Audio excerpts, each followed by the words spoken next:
Good evening, no bravado massive. Evening. I can't see everybody that's joining us today. I can see Janita. Michelle's with us. It was Michelle's birthday, our producer's birthday over the weekend. So happy birthday. Happy birthday. Happy belated birthday. We went to Clay's. It's like a so I'm trying to get this thing off these bloody, I'll do it once Quincy arrives. We went to this place called Clay's. So where it is, it's in Moorgate, 55 Moorgate. It's really pretty. They've decorated it with trees and it's all interactive. So it's got like these different bits, like different sections of this bar. And you shoot. So it's like pigeon shooting and on the screen. And it was a laugh. It was good. I was winning, and when everybody realised that I was winning, that's when they all stepped up their game. So then I come last. Vex, but no, we had that, and then we went to what's it called? Africana in Dalston. I weren't impressed. It's not black owned. It's Asian owned. Hummus and naan bread. Hummus and naan bread. And authentic jollof rice. I was not impressed. No. A rude waitress, but then the girl that we actually ended up getting served by in the end was really, really good. Wow. The others thought that the service was good, but I was stuck at the naan bread and the flipping. Is that how you found out that it was an Indian? That was the first red flag, and then there was a couple of things. Looking at the cooks in the kitchen, like, where's the African people? Right. And then Natalie, being Natalie, researched it, and then Indian owned. And people might say, well, what? So who cares? But I think it's about our culture being stolen. Yeah. I was just like, no, you really took the big Africana name, put jollof rice on the menu, made it look African, and it's not yours. Yeah, to attract a certain crowd. Not impressed at all, and will not be back. Although the prawns, I had this prawn starter. I'm like, boy, I'd go back for them. But that's about it. But no. So we've got no Natalie today, guys, because it's Natalie's son's birthday today. So she's out with her family celebrating the big 1-0. He's 10 today. He's double digit. It's special, Yeah. I know. So it's big thing. So she's out doing her thing. So we already miss you, Nat. It's jokes on top of jokes, but we'll power through that. But if you do get to watch any of this today, thinking of you, hoping you guys are having a wonderful time. Yeah, a young man. What is that Michelle saying? I think she's saying celebration faces. Yeah. So, and also it's one of my favorite members' birthdays today.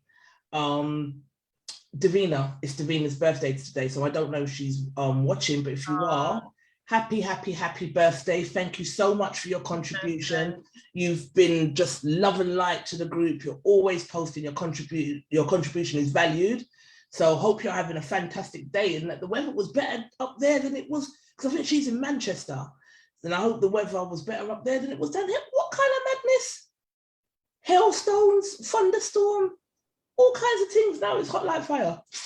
I can't. Exactly. And I've got neck ache. But yeah, so that was our weekend. And ready to go, really. Quincy is going to be joining us at some point, I hope. Okay. He's late. But we can move forward until he does. So let me share my screen. Let's do slideshow from the beginning. Can see everything, Nix, yeah? Yeah, see it all.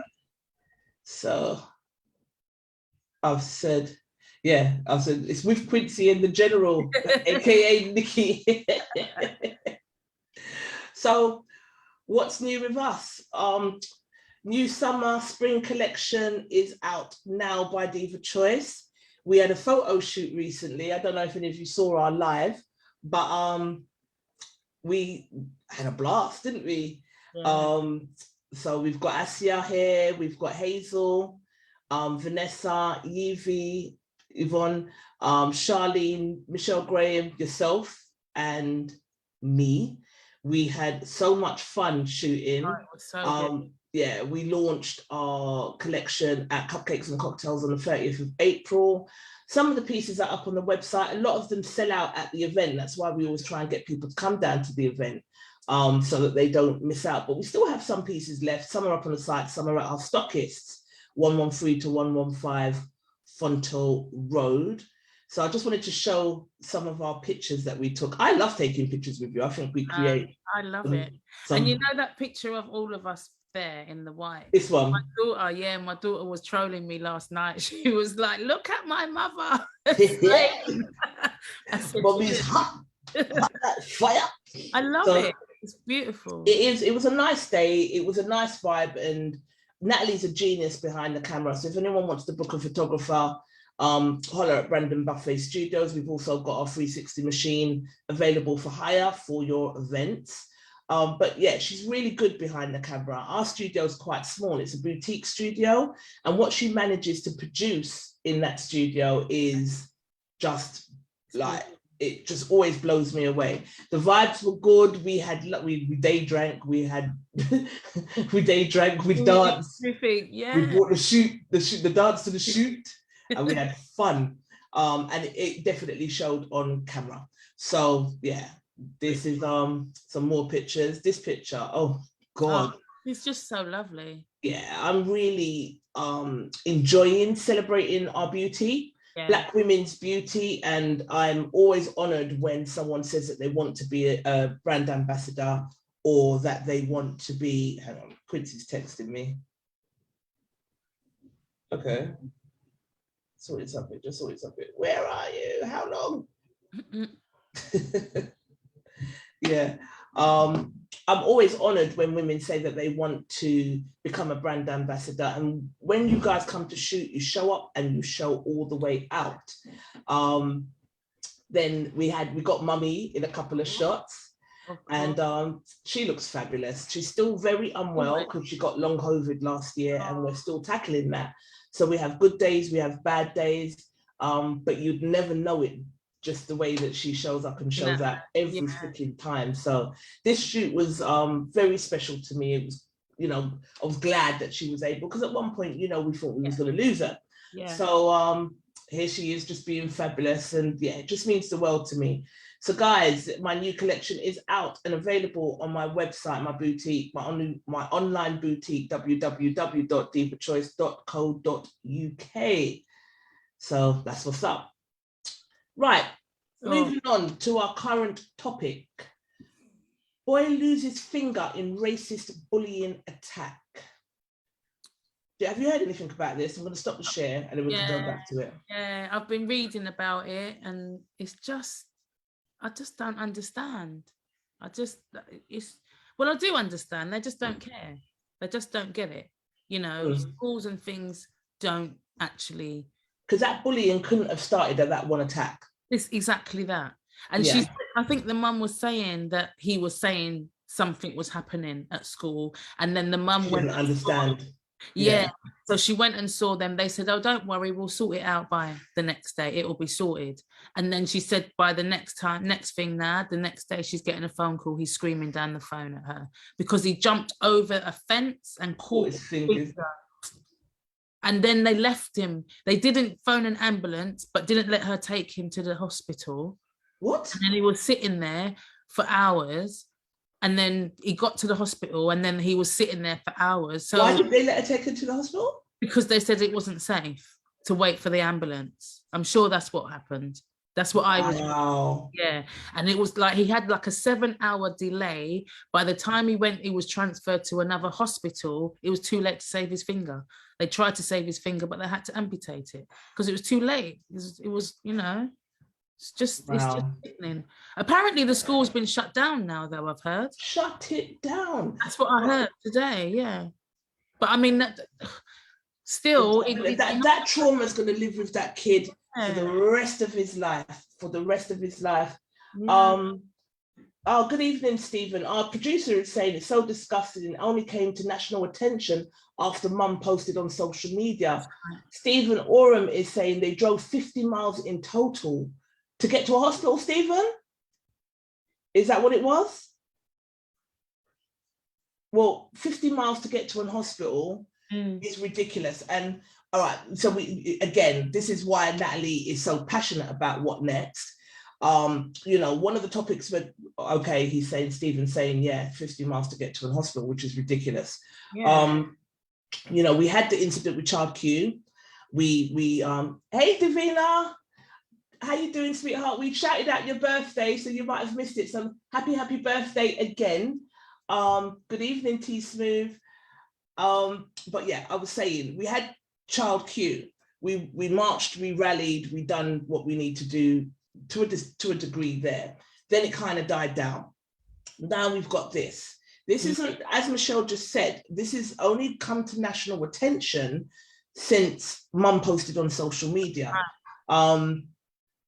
And as you said, that school would have had to have known that was happening from beforehand, but because he was a Black kid, there probably wasn't much effort put into it. So again, we go back to what next. Let me take this as an opportunity to ask you guys to follow what next. We don't want to keep talking. This is happening to our children. He could have lost his life, not just a finger. We go back to Damiola Taylor, we go back to Stephen Lawrence, we go back to all of the horrendous crimes that have taken place against us simply because of the color of our skin. And there seems to be no real consequence for it. Exactly. And what do we do next other than talking? I'm not going to go into a big long hang on, Quincy's texting me, hopefully. Oh, come on, that people. Lord of mercy, 8 o'clock, we said. Hang on. Michelle saying there was another girl who was strip searched today. Her period, autistic as well. Autistic girl, yeah. Something that came out today. So they learned nothing about from Child Q. Yeah. All right. Oh, here we are. He's here.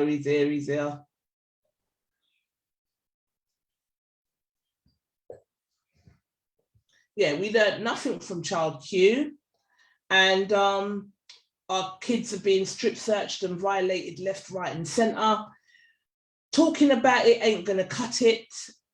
Please join what next. Let's try and pool resources. We've got big hitters out there like Proud and Gifted. We've got big hitters out there like Donna Murray Turner that are out there in the community doing great things. We need to just all pull together to see what it is that we can do to safeguard our kids without just talking about it. It's I'm like, people call me at the randomest times, but I'm just, my phone's banging off, but I'm live. Hey Quince, you connected to audio now? Yeah, I'm just trying to sort out this so you can see my boat race. Still what's going on. You're frozen. You're frozen. Oh. Lost your camera now. Here I am. Here you are. Hang on, what's this? The autistic case, I think, was December 2020. Nonetheless, it's still disgusted. Yeah, well, Child Q was 2 years ago, wasn't it? Or so? That was Child Q was the other day, wasn't she? It was a while ago. It didn't just happen. It just came to light, remember? Right, okay. Same thing. T. Smooth said, just goes to show the system bears no responsibility to the crimes and injustice against our community. Lip service, system bears no, I promise you, I went to get my prescription for my glasses. I just got to find the glasses. I just got to find the glasses now. just goes to show the system bears no responsibility to crimes and injustices against our community. Lip service is becoming so exhausting now. Absolutely. So T Smooth, let's pool our resources. Let's all follow what next. Let's see what we can do. Like all of the Black communities out there, rather than just talking, what are we going to do? I mean, some people are against CICs because it's government funded money that we're getting. So it kind of lends to going to the government to get money to help our community, which still has stipulations against it. So I'd be interested to have that conversation. Well, how do we get started without the funding? Are there any Black people out there that have the funding that can help us? Do we need to homeschool our kids? Like, what do we do? Because some people say, well, I'm not going to homeschool my kids, but some people believe that homeschooling your kids takes away their social skills. But I'd rather take away their social skills than them lose a finger or a limb. It's mad. Quince, what's your thoughts on this, babe? My thoughts on this is that the school and the staff in that school failed that child. Yeah. Regarding homeschooling, I think that the education system is so outdated. You might, when we talk about homeschooling, it's homeschooling into areas which will make our children survive out there. Because all due respect to any historians of British history, you can Google that if you want to. They need to know right now what we're going through, when the energy bill hits sky high, how they're going to manage how to pay a bill, how they're going to manage when they're in a job and they're on 0-hour contracts, how they're going to pay their monthly mortgage or rent. So homeschooling should be a situation of life skills. If I had children again, and I still can, it's pretty out there. Ain't gonna happen. It's pretty out there. I can't with you. If I was to have children again, I would probably homeschool, unless it's in or I would take my children to a Saturday school. Right. So this is what I've got 2 young boys, 10 and 11, and there is like a slim chance of hell of me homeschooling anybody. The lockdown was enough. Yeah. And I wouldn't homeschool my children, but, obviously as a parent, I'm preparing them for life. So, they will learn about what they need to survive in the world. Wow. But they will be going to school. But you see, I'm the type of parent, I will go and be chair of governors in that school, yeah? And this is what I've done. Yeah, I'm a parent governor. I'm in there because I need to know. And I understand what you're saying about education being outdated and archaic. And it is. It is. But it's a system that I think we still need to take into consideration to get on in life. I disagree, because indirectly, Nick, you've been homeschooling from the day you gave birth. Yeah. You've been homeschooling anyway. So if you really check out the core subject matters, of what our children learn in school, how many of them do they actually use on the outside world? Unless they're going into a discipline which they need it. So we all need mathematics. Regardless of what level we're at, mathematics is a must. Yeah? Right. It's how we make mathematics sexy enough or appealing enough to our children. So the basic mathematics are like, you send your children to the shop and you give them X amount of money. Exactly. And you say to them, right, I need you to buy this, that, right?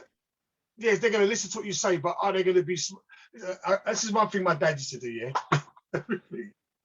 My dad, God rest his soul, yeah? My mum would give him £10, yeah? So she would say, buy bread, milk, and butter, right? Now, because my dad was a gambling man, now I know my mum is a blatant brand. So if she buys bread, it's mother pride. Right. If she buys milk, is Colgate. It's going to be a brand, yeah? My dad would take the £10, yeah, and he would buy the shop brand because because he knows the change after that. Gonna get little change. He's going better shop with it. Going gambling with, yeah. Yeah. And my dad's ex-army, so bread is bread, innit? So don't complain. Yeah. Don't complain. But in a roundabout way, I'm just saying that when I think that as parents, even as aunties or uncles, when we have our children, and this is why shameless plug, but on the show on Friday, money awareness, give our children a budget of a certain, when they reach a certain age, say to them, this is yours. Yeah. Right? This is £20, this is yours. And just to see what they do with that £20. Yeah. And I mean, I'm saying this now because my children are big, old, and dirty now. But I wish. Dirty. But I wish that I've got grandchildren now, and I tell like I said, my boys and my son, you know what I mean? Like, when these boys get older, because now I'm more aware now. I didn't do it with you guys because unfortunately I've adopted my mum's habit of spending. You know what I mean? But I would say it's only the last few years I've accumulated some money, and I made sure the money. I'm all about assets. What do I own? If times are hard, absolutely, what can I offset to what I've got? Yeah. And I can tell you right now, I've got about 4 pair of Jordans right next to me, right? Top notch. Yeah. 2 of them not even opened. Yeah, that's big. That's money, isn't it? That's collateral. And it was my children who turned me onto that.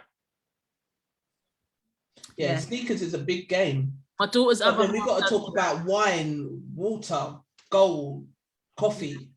There's all kinds of things that we should be invested in right now to build environments for our kids that are safe. Yeah. As T Smooth said, the lip service is ridiculous. We've literally been talking for 500 years. That's what it feels like. So yeah, we've got the assets, but it's how do we pull those assets together so that we can start to build environments for our children that are safe? Yeah. Like, those assets pulled together, yeah. And this is one thing I would say this to my community, yeah, is we got to learn how to play roles, because unfortunately I feel that our community, everybody wants to be the chief in charge. No one wants to play. No one wants to be the janitor. I don't want to listen to that one. Don't. Yeah. Everybody still wants to. I can't speak for women, but for men, it's all about. Yeah, I put that together. Whenever I meet someone who's doing stuff, and I say, yeah, I went down to ABC the other day, and I'll always hear from an OG, yeah, I first done that. Right. And I'm like, and you're telling me that, and now I'm like, and you're telling me that because of. Yeah. So what are you doing now? So to them, it's just they want you to know that I originated that. Yeah. So like even little things like we all follow sound or so, right? Like little things like I was listening to some on Netflix rappers, and this is a reason why I'm saying this. And they're the old rappers who say yes, yes, y'all, to the beat, y'all. Yeah. Right. So there was a guy who started that off, and obviously other rappers copied it and developed it. But if that guy originated it, if he was business smart, he could have copyrighted that. Yeah. Yeah. Yeah. If he was thinking, he could have copyrighted that. And whoever says it, he's getting money for it. Get money from it, yeah. Yeah. Even down to graffiti, it's like you're copyrighting it. And I think that we've grown, our community have grown up for so long just wanting, look at our parents, just pay your bills. That's what I say for mum and dad. Doesn't matter how much money you got, make sure your rent is paid. Have a roof over your head. I can't, and I don't blame my parents for this, but my parents never told me invest, look at assets, and think outside of the box. Yeah. Just pay your bills. Mm. And that's how we've grown up. Yeah. This generation, I think they've watched us say, we've all grown up thinking, oh, mum, can I? No, I can't afford it. You know, back in the day, Christmas time, you put the catalogue in October. Oh, gosh. And you're putting out the toys, you know your parents are not going to get you that. You could put them, but these children, they're like, no, I'm doing my thing. So I think that to answer to your question, Trish, is I think that black people need to start to learn to play a role, be a part of something. Not everyone's built to be a chief. Listen, I've got 2 staff working for me, and that's stressful enough. Yeah. You know what I mean? Tell me about it. Yeah.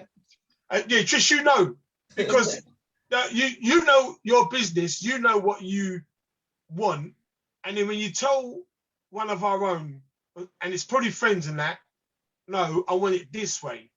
It's taken personal. Yeah. Or you've been extra. So I think these last good few years, I've absorbed, especially around the lockdown. I've learned a lot. And that's really weird. I've learned a lot from. I've watched how white people study us. I study them now. I study what white people monetize everything. Yeah. Yeah. They monetize everything. It's a system created by them, though. So. Well, not necessarily. Like, look what you do, Trish. You've been in the industry for so long, and I know you put that work in. Yeah, I'm still considered a small business. Right, you put that work in, yeah. But it's like your white counterparts would, I suppose they've got the network, it's their country at the end of the day. It's their, but they have not. You imagine Stella McCartney can take an African garm and put her name to it. Yeah. And it costs more than if Trish put her name to it. Of course. Because she's Stella McCartney. Yeah. Yeah. 100%. And you know what? I don't even blame her for that, because her dad made sure that Paul McCartney outside the Beatles was a brand. We don't look at artists as brands. Yeah, I'll make you right. A lot of work to do. As people are saying in the comments, talking about this every week after every week, there's, it's just something happens, we talk, we get infuriated, we talk, but there's got to be a change. I feel like whenever we do What Next stuff, it's the hardest slog. So everyone's saying that it is long continuing to talk about it, but when we put on events, What Next has got its following, don't get me wrong, but even in the group today, one of the topics that we're going to talk about is a negative post. And because one of our male members inboxed this to me, but he inboxed it, so I wasn't sure if he wanted me to say who it is, because usually when people inbox me, they don't want me to say who they are. But that post, if you go onto our group now, it's got an 18,000 reach. People are still commenting on it now. Let us put something in there that is of any substance. Yeah. Not so easy to get moving. That so I'm always gonna, like, I look at What Next like it's mine as well, because of how it was born, what it stands for, and trying to get people to get behind it so that we can just be a little army that, okay, we need this in our community. Who knows this person? Who's got that resource? Let's pull together and put it together. But it is hard. And we can't say it's the white man anymore, because the white man's not stopping us from coming together from certain things. So, no, I mean, it's days like today that I'm like, do you know what? I'm glad I ain't got no kids, because if that was my kid, everyone's dead. Yeah, that's what I said, Trish. For the sake of the life, allegedly, everyone's dead. Losing ears, losing thumbs. Everyone's lost a thumb. Everyone's lost a finger. Not my kid. Yeah, I'm kicking down somebody. You're mad. I'm kicking down somebody is allegedly dead. So can I say this as well? And I said this on my show on Monday. So I'm gonna I played what the mum said, the failure for her son. And as much as we can all say, you know what, yeah, someone's dead and blah blah blah. Yeah, that's our natural reaction. But you know the saddest thing about it? There was no dad there. That boy's dad wasn't there.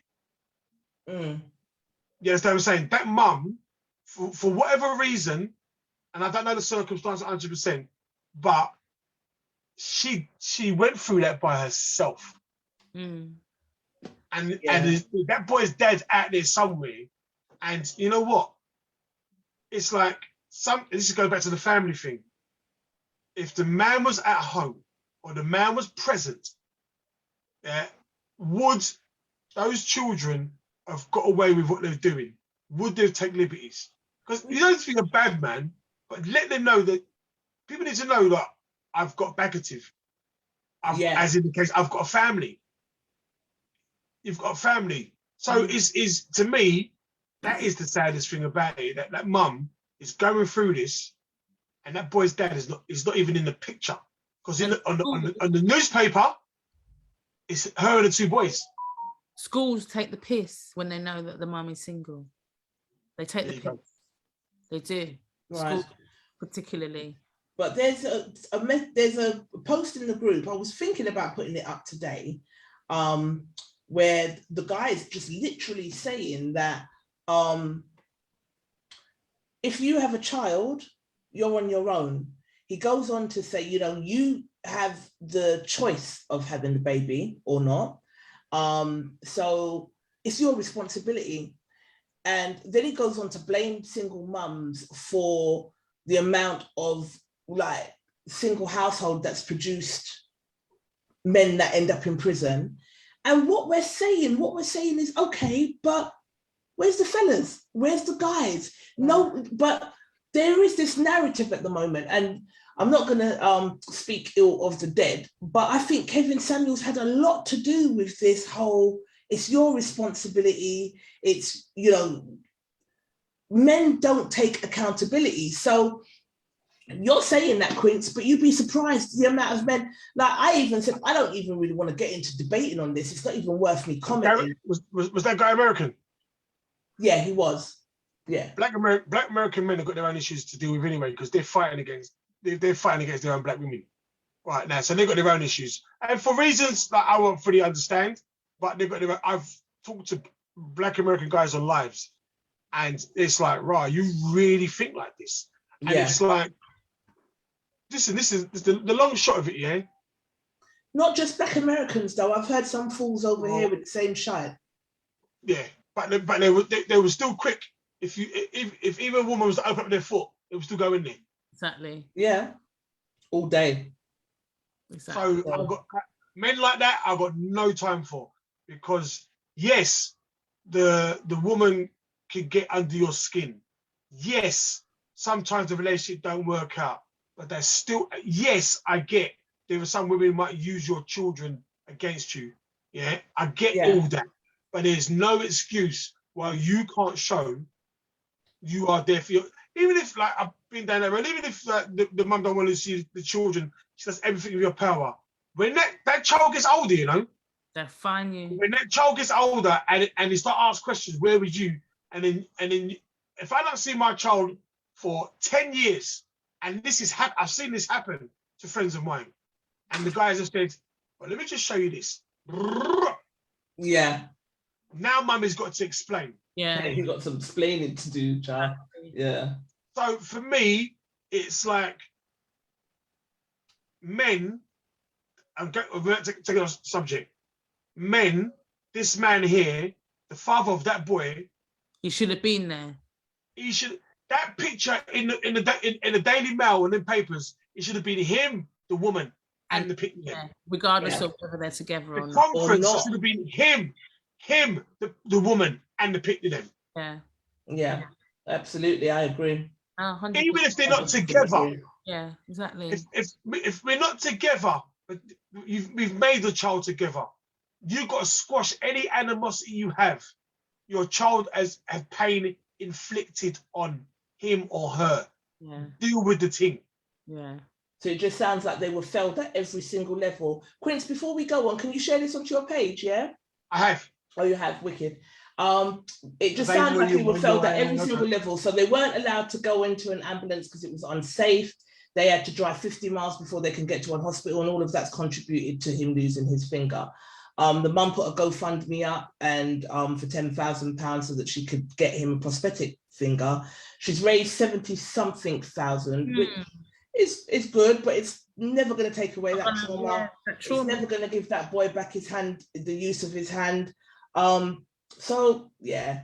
Hey Desmond, how you doing? T Smooth says, no matter how much funding is put in place, the infrastructure for anything relating to our community enhancement does not exist. Why do you think that? So you don't think if we come together and put our infrastructure together ourselves that would make a difference, T Smooth? Let me know what you think. The digital age has killed the ability to copyright. Okay, that's going on to other things. I know what that person's meaning. So right now is the perfect time to own your copyright digitally.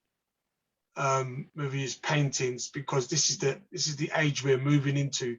We're moving into a digital world, and much as there's a lot of scams, but it's also a great opportunity to own your stuff. So I would say that if you're in a position, own it. You know, yeah, I hear you. Just looking at the comments, let's check in with our folks. Desmond's here. T Smooth, we've said hello to. Asani, one of my favorites, he's here. Hey guys. Melissa Gold, another favorite, is here. Desmond, Gaffer. Yeah, quite a few people are watching today. Hey, Michelle Cox. Hey, Sammy Joe. Hey, Holly McDermott. I think I've pronounced that correctly. I'm always screwing up someone's name. But yeah, let me share the screen again. So let me just move this. What it says, the incident prompted the Welsh government to release a statement saying, we condemn bullying and racial harassment in any form and expect allegations and incidents of bullying and racism to be fully investigated by schools with appropriate action taken to address the matter and prevent further instances from happening. We understand that this incident is being investigated by the school and the local authority, and that the Gwent police are involved in carrying out an investigation. But I can tell you this, if it was the other way around, and it was a white kid that lost his finger, those black kids would have been locked up already. Let me just say this. Let me say this to you, Trish. Yeah, Welsh police constabulary are not innocent in this, because there was a young black male of East African descent who was beaten up by Welsh police, Newport, and he left. He went into a cell, all nice and healthy, came out damaged. 2 hours later, he was dead. I spoke to that mum on my show. That's still going on. Wow. So you writing down saying we condemn it, well, they're no different to us. It's a bag of lip service. Yeah. It's a bag of lip service. I'm actually performing in Cardiff in a few weeks' time, and I'm going to get a T-shirt done. And when I go on that stage, because it will be sold out, it's going to say "Justice for Raheem." I forget the boy's name, but "Justice for Raheem." That's what I can do to let them know that this shit is travel from London, and I'm backing this shit. Yeah. And that's the only thing I can do. Unless I reach out to the parents and they talk to me. But when you go on the street, you back it. You wear it. Wear the T-shirt. Justice for Raheem. Someone's in the waiting room. Sorry, I'm just trying to figure out who this is in the waiting room. Who did you give the link to? What? No, someone's in the waiting room, but I'm just trying to figure out who it is before I let them in. I forwarded the link. Oh, so it's one of your people. So should I admit them then? Yeah, it might be Mr. C or something. It is, yeah. Yeah, Mr. C. You're some Quincy takeover, boy. You never even tell me. I just given the link to comedians, so to comedians and who will help contribute. So I apologise. Sorry. No problem. We'll wait for him to connect. I'm like, who's this? But yeah, it is heartbreaking, but it just seems like we're gonna be fighting this fight for a while. Yeah. And it's disheartening, and I don't even know what to say. I really don't. How many more things have to happen before we make a change, stop talking, build up structure? We've got to do something. Do you know there's never a joke? I always try and find a funny or a light in the humour certain thing. So last week Friday, last week I damaged my finger. Yeah, my finger. Yeah. I damaged the right one as well because it's the wedding finger. Right, it's the wedding finger. Yeah. So no ring can fit upon this. Right.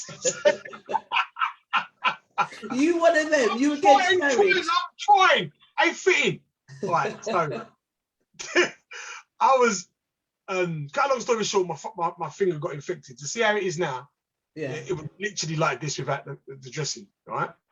Anyway, I was in. It was the most discomfort. I was in pain. Yeah, I was in pain, and I remember telling it on my live, and then when that story came out about the youth, and listening to his mum saying that he was in there for 2 hours, like this don't mean shit. Yeah, not comparable. Could you imagine that trauma? It's going to live with him. He's going to carry that forever. He's going to carry that forever. Poor thing. The pain, the beating, the chasing, everything. That trauma is going to live with him forever. And I don't even know what to say. As I said earlier, you know, the boy's lost a limb, I guess, where we thank God that he didn't lose his life. And we know even if he did, there probably wouldn't be much consequence for that either. That's the thing. But I don't know. I don't want to say it's a dead end because I'm reflecting on something that T Smooth said, and he's like, basically, there ain't shit we can do. That's what it like, because we have been going through this for years. Yeah. Even as an adult, I told you the other day, I think I'm a woman fixed herself to call me a gollywog the other day. In my face. Yeah, that's she called me a Wally, which is the famous name of the gollywog, isn't it? Yeah. How old is she? She's about 70, 80. She must have. She looks it, but she ain't. No. Because you know what? Old British insults. Years ago, a good few. This is so long ago. I was in a bank, and I was queuing. You know, in the bank when the queues are really long. Yeah. And I don't know where it started, so I must have just joined a line where I thought it was the queue, and a guy literally come over. And he went, "Hey, my friend." He's the European guy. He said, "Move, Sambo." Like, has everyone lost their fucking mind? I don't get it. Couldn't believe it. The man called me a Sambo in the big line, and it literally echoed. Like there was a woman, a cashier woman. She literally grabbed me. I'll do you now. I'll do you now. But I said to myself, right, I can knock off this man's head. But I said to him, you know what? It's bad enough for what you said, but it's even worse. You're using words from the 70s. Yeah. Even up to date with your racism. Yeah? Boris Karloff. That's what I called him, Boris Karloff. Being racially abused by old age words. Sambo, you know? Sambo and cool. I haven't heard that shit since. Does that? 80s. And it just all seems to be bubbling up to the surface again. I mean, you know, the Brits were saying that it's not racist here, but it was very undercover. But now it ain't. It's bubbling up and it's bubbling up and it's bubbling up. Before I go on, Mr. C's here, but no camera, no mic. So can you text him and see what he's doing? I'm listening. That's what I'm doing. I'm listening to every single thing that you coons are saying. Come on here and say coon. But can you put your camera on, Mr. C, please? He said, I'm listening to everything you coons are saying. Lord have mercy. We need a camera. And sorry. Natalie, a Wally is not a racist term. A Wally is like, yeah, it's not, yeah. It is. It's not.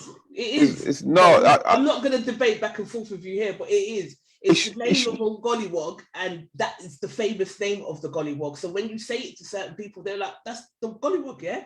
They can't, because I know geezers in Essex are calling each other Wallies, and they're all white. It means stupid, inept person in the English dictionary. If you look at it now, yes, but if you look into the history of it, Wally is the name of the gollywog, and that's where it's derived from. I never knew that. Yeah, it's where it's derived from. I can pull out text and show Janjo. Melissa said, I always thought Wally was a gherkin. Whatever it is, don't fix yourself with me no names. You know what I mean? But it just goes to show that they hide the truth. Yeah, absolutely. And then devious I'm scram, sorry. We swear on this show, it's fine. Okay. Can you give us a camera? Not just yet. No. I haven't got sufficient clothing on. Oh, sorry. That could be interesting. No, I haven't got the physique of Quincy, so it wouldn't be interesting at all. You look start trying to do petitions and stuff. No, take you off. Yeah. You'll have to widen the screen. All right. Well, as you're here, let me move on to the next topic. This topic was shared by Desmond, one of our No Bravado members. And as I said, it got an 18,000 reach. We're still getting comments on it now as we're doing this live. Very interesting. Tell me what you think. Let's have a watch. Do you want the car or not? Can you hear? Check out your Yeah. Yeah. And look, come follow me right quick. Or follow us. You know what I mean? What my man did for you niggas. It's about your brand new car, you know what I'm saying? For holding it down. You know, I bought this out of love for you, you know what I'm saying? Yeah, this right here. Nice.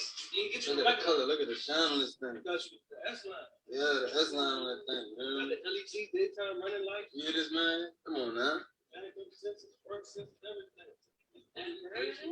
Don't worry about that. They're gonna wash the car, man. We're not gonna jump in the dirty car. Come on now. Check out the inside. Yeah. Get in that thing. You like it? I said, you like it? Small. There you go, bro. What's wrong with the car, bro? What you said? Man, my friends can't even let sit up here. Come on, bro. You want about you and your friend? I bought this for you, man. This is for you, bro. There's a roof right there. What you talking about? Why you gonna give me like the Q5? We got to move. I can see that. Look, man, you want about everything that's around you. Look what's in front. You got to spend almost $30K on this car. Come on, man. You can't even say thank you. You just went straight to complaining. Like, come on, man. It's an 18. Don't worry about what I'm in, baby. Everything you see me with, I work hard for. That's for you, man. That's the reason pay at least, bro. It's for me. That's for you. Everything's for you. What my name is? That should go with the name and stuff like that, dog. All right, that's cool, but the car is for you. The car is for you. You could be in my name, but the car is for you. All right, that don't matter. At least I bought you a car. You talking about famous people? They rich. They can afford that. You act like you famous. Man, look. You worry about all the wrong. You worry about all the wrong things, dog. You ready for son? You serious right now, dog? You really serious? You're not even gonna hunk around or nothing. This shit has sound or nothing. You want about to be dirty. They ain't got no dent. It's a brand new car. What are you talking about? This guy acting like she really got bullshit. Are you serious right now? Man, no, bro. You got man, no, son. Dog, but the car is for you. You want to see your name or not? You want to if it's dirty or not? No, they gonna fix that shit. Huh? Yeah, I ain't like that, man. You serious right now? So look, answer this question. Answer. You don't want the car? Do you want the car or not? Do you want the car or not? Do you want the car or not? Do you want the car or not? Are you serious? She's out of order. I can't. Anyway, I get my refund and anything like that back, bro. Like a couple dollars or something back, bro. Unfortunately, man, it's not dealers. We don't have a refund policy. My birthday coming up anyway, so it's still a nice day. Are you serious right now, sir? I just spent all that money. Wow. Yeah, she's rude. So what we saying? Red is not her Thank you color. for posting this, Desmond. What we saying? Red is not her color. Okay. She's rude. I'm saying, Apart from it being staged, because a lot of people are saying staged. But... Sorry, go on, Quince. Oh, is he frozen? I think it's frozen. That has to be staged. Yeah. I will give it. A lot of people were saying, some guys were saying that they've experienced this, so even if it's staged or not, it's behavior that happens out there. What would you do if you were faced with this?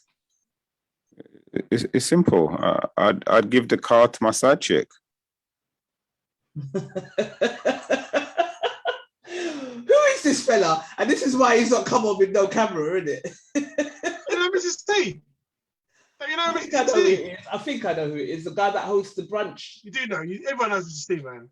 Listen, okay. Do you know what it is? Right? You see her, see that lady, right? If that was real, I believe it's real. I'm gonna give. The C said, I'm giving it to a woman, yeah, who she knows, and make her drive it. A 30 grand car, you're gonna just give away to somebody else. Someone she knows. Teach her a lesson. You brute. Teach her a brethren. Oh dear. So, Nick's opinion, what do you think? No, that's ridiculous. That's absolutely bloody ridiculous. It's a joke. How can you act like that? Someone's giving you something and you're gonna act like that. That's why I think people think it's not real and fake. Because, like, really, you're really gonna act like that? Yeah, it's mad, isn't it? It's just like, are you really gonna behave like that when your man is giving you a car from the Audi dealership? You know, all right, it's an approved use. You Audi dealership and they're giving you keys and you're telling them you want 22. That's at 18. You want 22. So I was saying that if you want, hey, now I know who it is. Hello. I was saying if you wanted the 22, because some people, when we go through the comments, you will see, but some people were saying that he got it in his name, so that's not a gift, that's a debt. I know, and also, I said, look, if she wanted the 22, then put the money on top to get what you want. Say thank you and put the money on top. But some people believe she's right. Yeah. I was so surprised to let's go through the comments and then you tell me what you think about the comments. I was so surprised at some of the things. What am I reading that people actually think that this is right? And I think it's quite like, and I feel like when people are saying, oh, you know, it's not a gift, it's a debt. And I'm like, wow, is that, why are we thinking like that? Like, because they were saying at least if it was for her, it would have been in her name. Yeah, but if he gets vexed, he could just take back the car if it's in his name. Well, I don't know. I mean, but I suppose he can do that anyway, can't he? Even if it isn't her name, couldn't he? No, not legally. No. But I mean, based on her behavior, you can see why he didn't put it in her name. She's an ungratefulite. Gratefulite, yeah. You understand? She's a kind of woman where you buy her a car and she will go and pick up next man in her car and she'll be telling you, yeah, you can't come and tell me who I can have in my car and rah, rah, rah, rah, rah. She's one of those types. Some people said that they felt that he created the monster because Why is he buying? He must know what she's like. Mm. So to be buying her the car and to be arguing with her to take the car, he's the fool. What do you think? I agree with that. I think Yeah. that the fact, from I see the face push up, I'm not arguing about that. Because that let me know, your face alone lets me know that you're ungrateful. So this is the end of this relationship. And I'll take my little car, I take the car, and I agree with C. Yeah. Wife number 2 can have that. You walk home. He should have got his money back for the car and gave her a bicycle. Says Melissa Gold. T Smooth said, oh wow. Desmond, the guy who posted it, said, Sammy, I was boiling up just watching this myself, but I also shared a real positive post. Yeah, I'm going to post that tomorrow. People are saying they're acting, but it's just a scenario. And Lady V Henry says she spoils it for the rest of us, because another guy there was too many comments on this post to go through. But one guy said that this is why we treat you lot like shit. Wow. Yeah.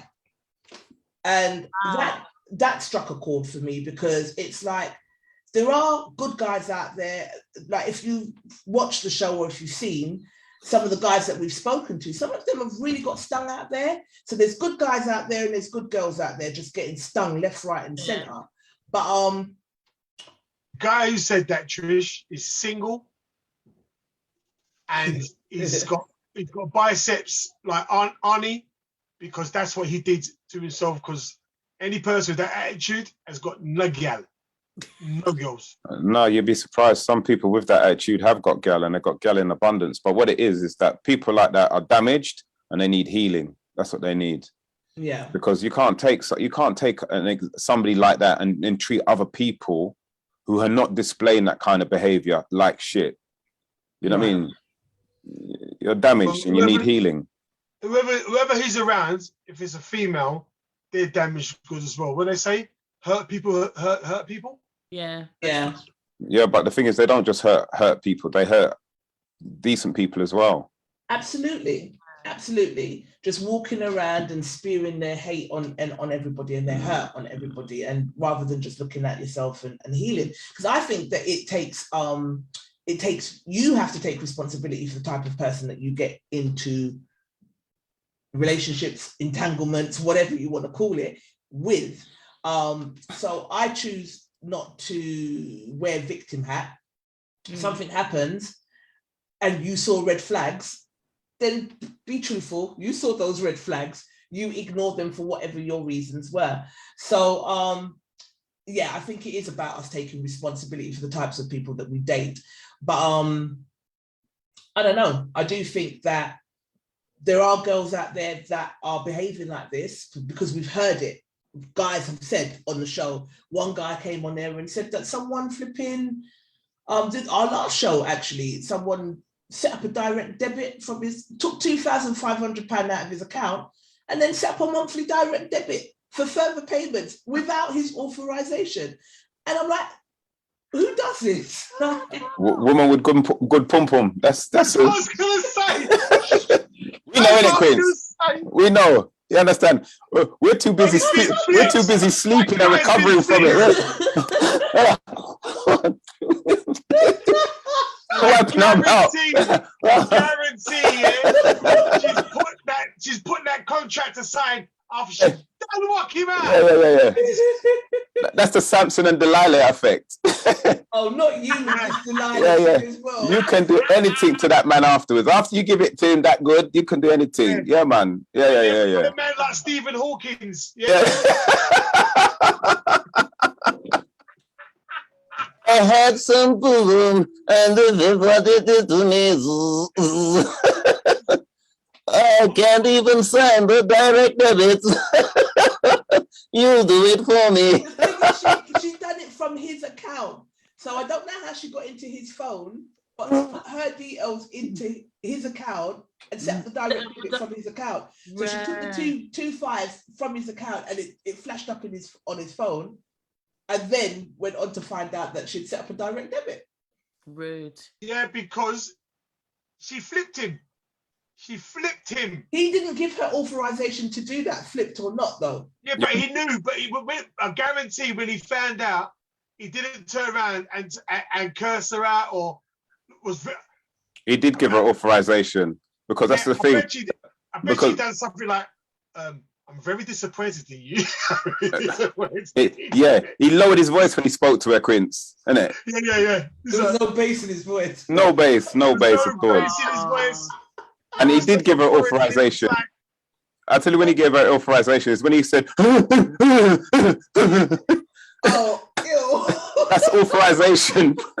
That's take my money, my house and my car. For I hit on you, you can have it all. You got to be careful what you're singing to a man.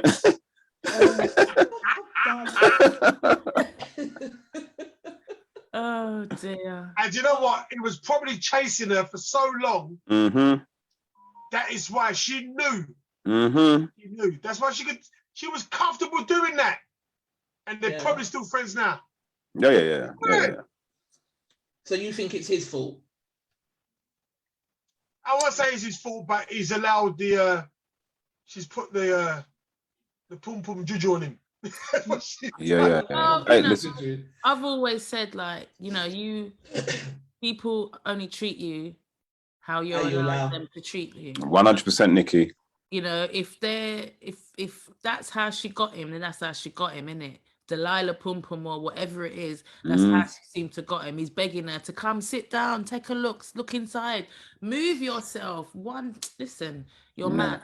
But like you said, these people, and these types of people know the types of people that they're going to prey on. Thank you. With. So, certain people are not having that, and they know that they're not having that, so they're not going to do that kind of stupidness. And he allowed her to get too comfortable. That's what happened. To be chatting to him like that in front of people. Right. Because also as well, when you think about it, some of us now, we've been with partners for all 5 years, 10 years. They don't even know that we've got bank account, never mind how to get in there. You understand? That's not healthy either, because why are you going to be with someone 5-10 years and not build with each other and still have that type of... That's what partner hand is for. You can build that. Like you when I'm taking my £30, draw this. I can't tell if you're not serious or not. You bring your £30 too, and that's how we build together. Yeah. But my bank account and your bank account never the twain should meet. It's like side chick and your wife. Never the twain should meet. Are you actually serious? You're not serious. I'm not serious. You're not serious. I'm not serious. My girl asked me for some money, and I wrote it. I still write checks.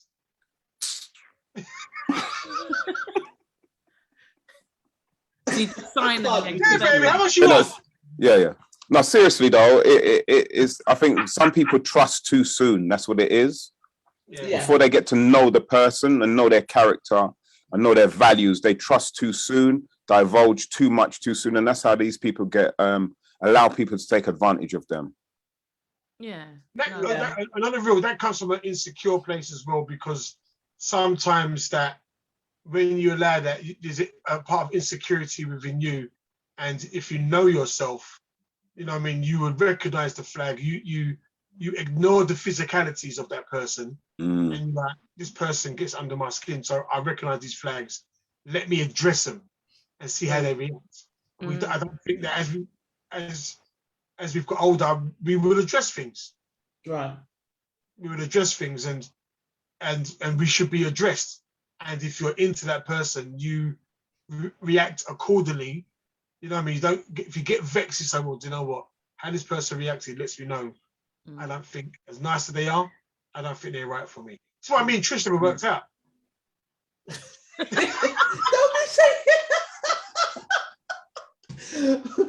Don't be saying that on the big live for people to run with the DM.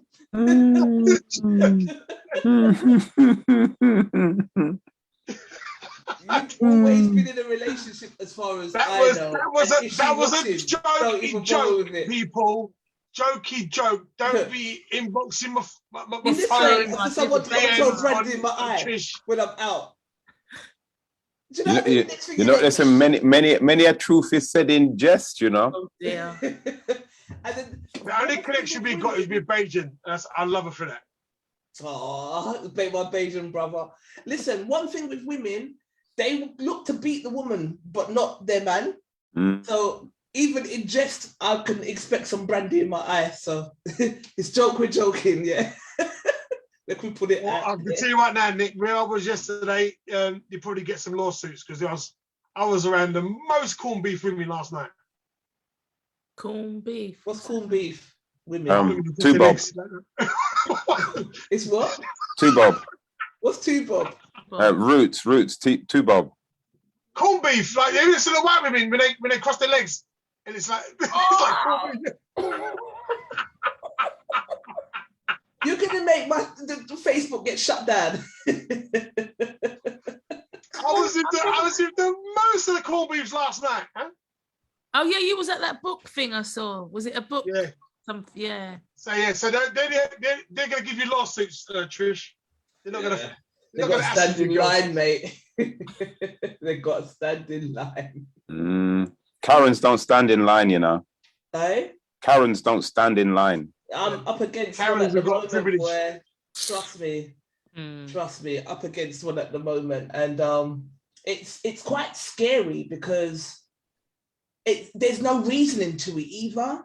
It's just attack. You walk away, attack. You walk away. You respond. Then they record you and start saying that they feel threatened. It's mad. And it goes back to what we was talking about with the kid. It goes back to just how we are as a race. It goes back to all of the things that we were talking about. And I honestly think that men and women, there's many Black relationships out there. Let me put that out there that are successful and that are happy and that are full of love. Mm-hmm. But, Name five. Bar Nikki. no, there's you're loads. not allowed to say Nikki. There's loads. I know loads. so many. I know so many. Yeah. More than I can name, to be honest with you. That's good because I'm actually struggling. But there are loads. Just not in my circle. So say that, Trish. Say that. But no,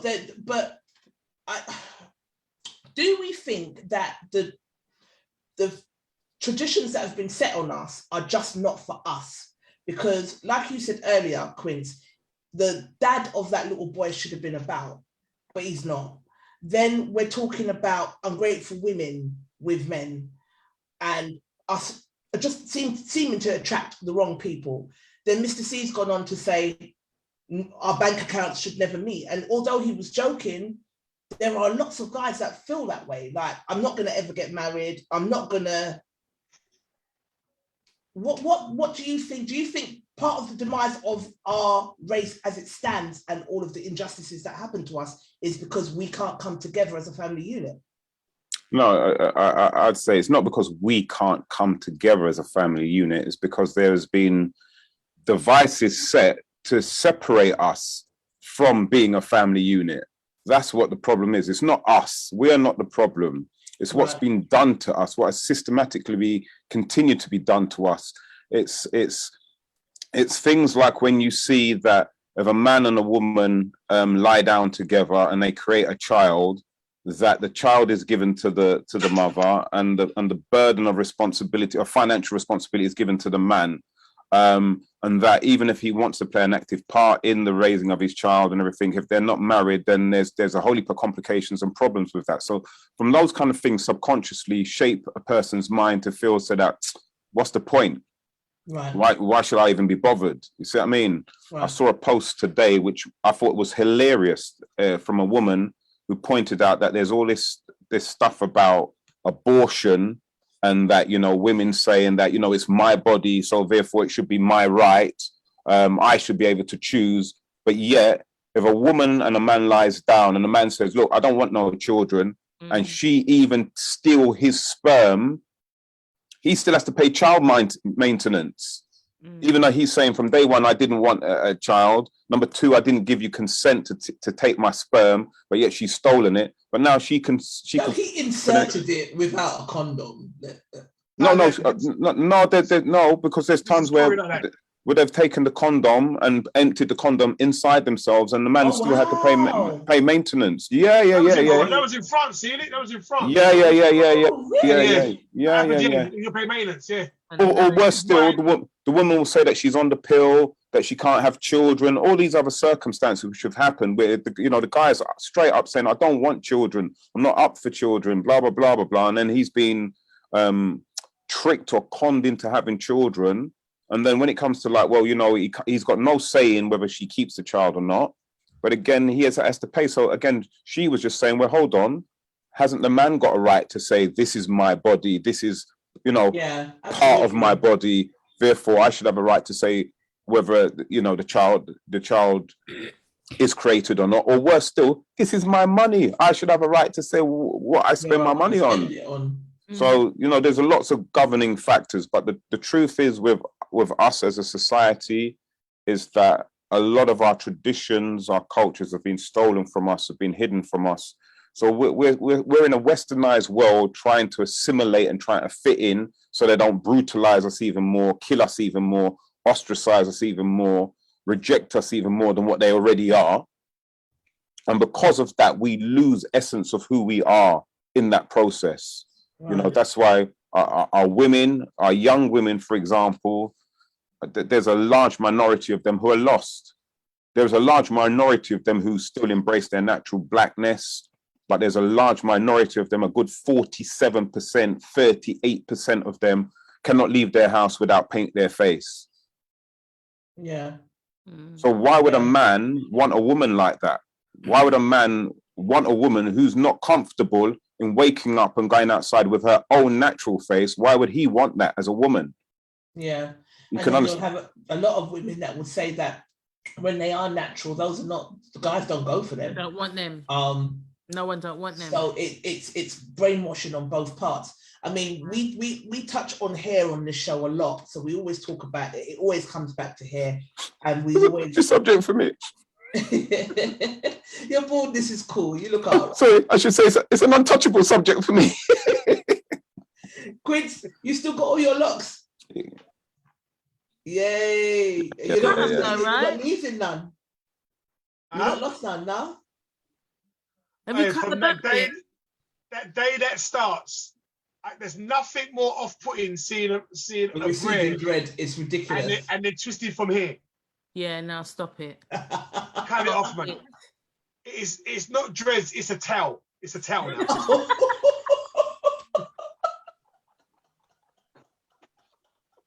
From your foot line. Don't come to me talking about Selassie I. And your four line is here. Yeah, now stop. Desmond is saying, I don't agree regarding it's done to us. I'm proud African, but I've lived with prejudice from Africans and Caribbeans alike. As looking at me, my heritage is hard to place. Yet I hear many songs about unity, yet we as a people are far from it. Based on what? Based on what, Desmond? But that's not completely untrue. We're not far from it. Go on. Sorry. I'm going to disagree with C a bit, yeah? Because I think it's easy for us to say, I accept points systematically things are put into place to destroy the family. But if you go back to slavery days, them man there still found their partners in their wives, their husbands, in times where they didn't know if they were coming home. And that was the only time, if they still found love then, and to jump over that broom meant something. So when they met someone, they were sharing some kind of stories or energy in a circumstance which is out of their control, but they embrace some kind of happiness. so for me, it's like, I think we're moving forward now. I think that us as men or people, and I'm talking about the black culture here, when we meet somebody, I'm not saying you want to marry them, yeah, you can think like that, but we should be going into relationships by stages. At some point, you're saying, right, where is this going? And see, you know, Felicity's got that joke in it, like black woman and black man, you deal with demand, you deal with demand, you deal with demand, you deal with demand. I love that. This is what And we can meet somebody. There's no plan. We You can should meet date with him. someone, and it's like, this person is so well, and I've hold my hands up to it. You know what I mean? It's like, at some point you've got to say, how can I be with this person for over 10 years and I'm not even thinking about putting a ring on this woman's finger, or even making her feel that we're going the direction we're going down that road. You know what I mean? That's when I've had to say, look at myself and say, right, what is it that you want, Quincy? Where's the direction you're going? Because that's how it should be. So I think that we go, as we get older and mature, and we should accept things about ourselves. Yes, we all like our devices, but at points you got to say to yourself, when you meet someone, we're not getting younger, and do you want to grow old with someone and cement that? Even if it doesn't work out. Why are you shaking your head, See? What are you doing? His camera. He was doing so well, and then he said, as you get older, he might as well say, well, look, you know what? Nothing left in the field no more, you know. You may as well just settle down. No, I'm saying that, Steve. I'm saying that we're not getting any younger. It's like that. That's like getting this. From the point of view, we all know, all four of us on there know grown people who are still playing the field, still doing their thing, and it's like, at some point you have to say to yourself, you know what? I need to settle down. Yeah. I need to think outside of the physical aspect. Yeah. I think different strokes for different folks, man. Some people, they understand about love and understand about companionship and sacrifice and compromise and wanting to build something together. But I think what has happened to some of us, I say myself included, some of those choices that I've made throughout the prime of my life and the latter prime of my life are based on my fears and my insecurities. You focus on your fears and your insecurities. You focus on, you know what, a couple of your brethren got married and one woman takes it and next it ended. You think I'm not getting married. I'm not getting divorced and all that kind of stuff. There's so many other different reasons for it. Like, you know, for myself, I've got 3 children. My main thing is that I don't want any more children, but you know, I had to dig down over the last 2-3 months and look at the actual reason why I don't want any more children. And I always started the narrative with this. Look, I've got 3. My youngest is 17. I don't want to go back to doing that, the babies again. What if I end up being another part-time dad again? It was all negative stuff. And then I had to say to myself, but hold on, what was the original dream when you started thinking about children? The original dream is about, you want to build family, you want to have a wife, and you want yourself to grow as a family unit. I don't think like that anymore because of the negative experiences I've experienced through relationships and what I've seen other people. So I now just focus on the negativity rather than what was the original joy.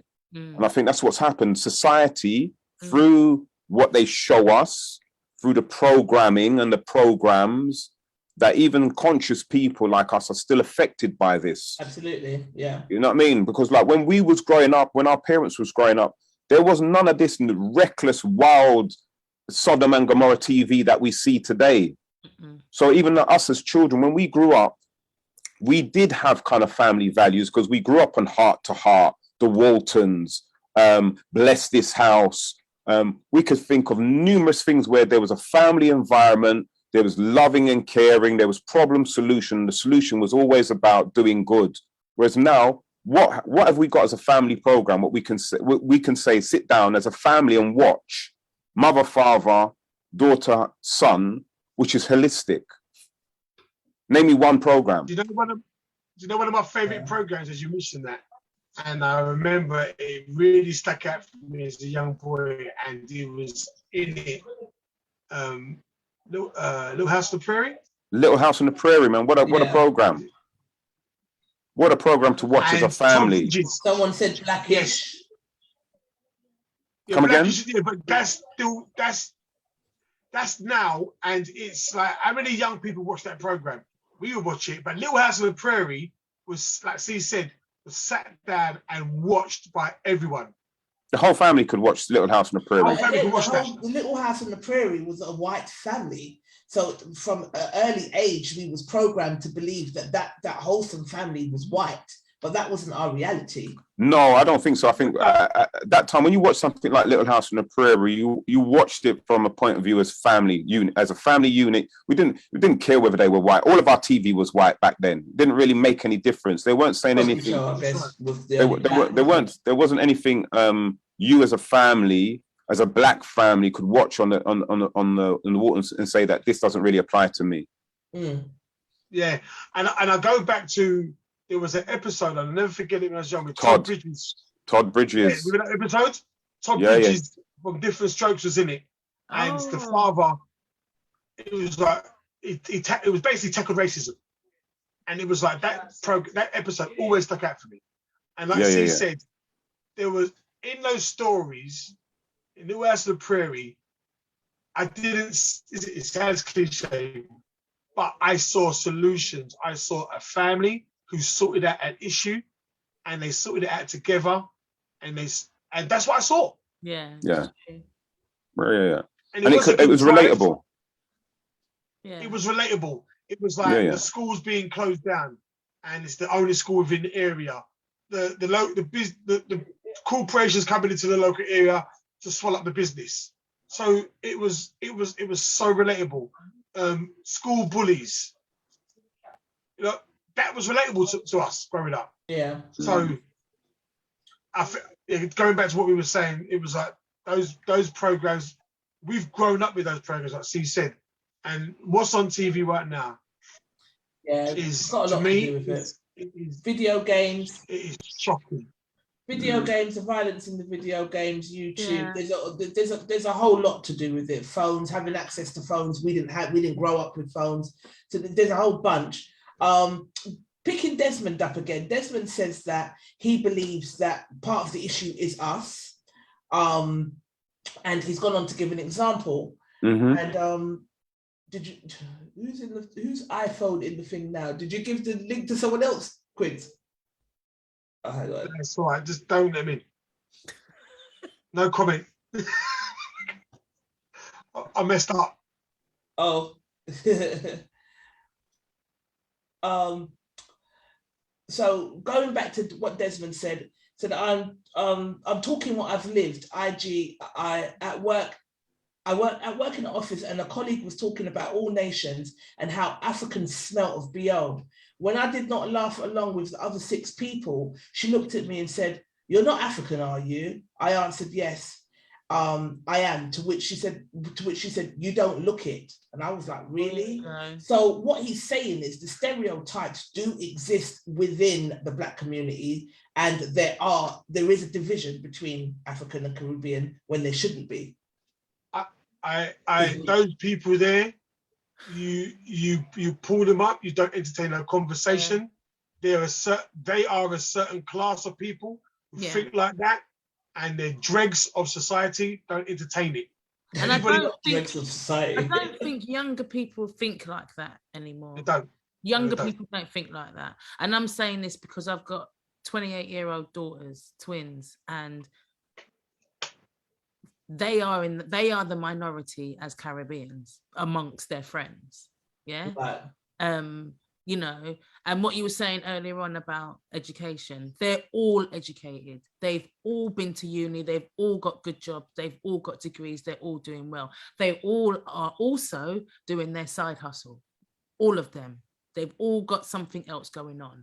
So all of that African, Jamaican, you know, Antigua, Ghana, it doesn't really, I mean, it's a thing, it's a spoken about thing, because more about when it comes to food, you know, and that sort of thing. Yeah. Jollof, who How does your jollof parents- best?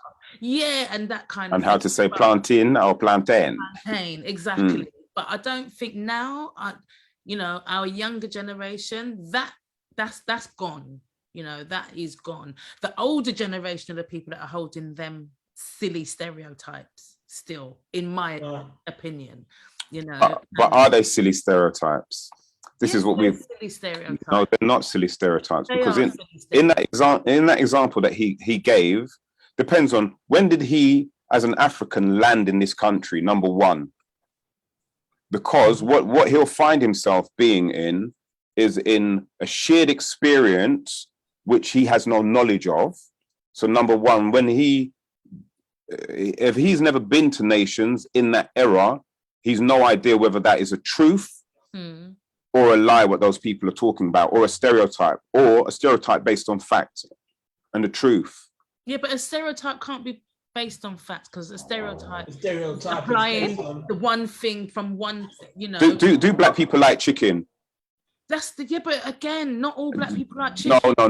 No. Do black people like chicken? It's a simple question. Some black people like chicken. I know black people If you was going to say a majority, if you was going to say percentage-wise of black people and I chicken, don't see your point. What's the point? The point is that it's a stereotype and it's also a truth. Okay, but then it's not a stereotype. Then, if it's the truth. No, hold on. Let me explain it. I'm not. Let me explain it. Let me explain it, Nikki. Is something. Go on, explain it, because I don't. Okay, because what you'll find is that there's some people who have knowledge of a particular thing and know it's a fact, right. And there's some people who have an idea of something, but because they've never really experienced it. So there's you ask a lot of white people, if you ask 100 white people, you know what, do you think black people like chicken? I guarantee around about 90 of them will say, yeah. That's based on a stereotype. It's not based on, because they don't know enough black people to validate that truth. Okay. So that's a stereotype. Okay. But amongst black people, that stereotype, we know it's near enough a truth. Does that make sense? So for some people who went to nations, I see your point. So some people who went to nations, there were some people who at that time, their freshness or levels of freshness was not up to scratch. And those types of people were a particular type of people. Not saying all of them were, but the ones who had a particular problem were of a certain type of people. So then you cannot now then take that from that experience of going into a nightclub and being around some African men, maybe you're going to say black men, because you don't tell in a dance whether someone's African or whether they're Caribbean. I'm sorry. That's another thing. I'm not going to have it. You can't tell unless you're going to have a conversation with every single man that smells as a stinky armpit to know that they're from Africa. Do you know what I mean? So then you can't now take that and apply that to all the Africans that you know. That's true. That's true. But in the situation, what they were saying was that some person had said, do you remember nations? Do you remember blah, blah, blah? So what happened with those people who he was talking to, there was a shared memory, hence why those set of people laughed, because they remembered that time. Still though, However, what had happened was when they saw that the other person wasn't laughing, now this is where this other stereotype comes in as regards to how they view African people. They see African people as being a certain way. So this is from a place of ignorance with that particular person. So there's certain different aspects of it. And again, it depends on that person's age, because what you've got to understand is that our experience, and the reason why some of our generation and older have had a view, and I say some have still because they're still ignorant, or some of us had a view and our views have changed because we've been educated. So like, for example, in late 60s, 70s, there wasn't a lot of Africans around. What happened was we had the Caribbeans who came in first, then we had the Asians who came in, and then probably the late 60s, 70s, that's when we've got the first influx of Africans came in. Yeah. What we had on British TV was nothing but negative stereotypes about Africans. We never had not one positive image about Africa in the 70s for us as children. We saw children with them being hungry with flies and blah, blah, blah. Tarzan was still fighting them in Africa. We had no positive image of Africa at all. We Are the World was around that time. Right. So for us as Caribbean children, we learned about Africa through a very racist and negative, stereotypical British westernized point of view. And that's how we saw them until some of them became our friends and et cetera, et cetera, et cetera. And again, their experiences when they first came here, for them, there was a lot of struggle for them. There was a lot of they weren't given the same kind of opportunities that they have now and that they're afforded now.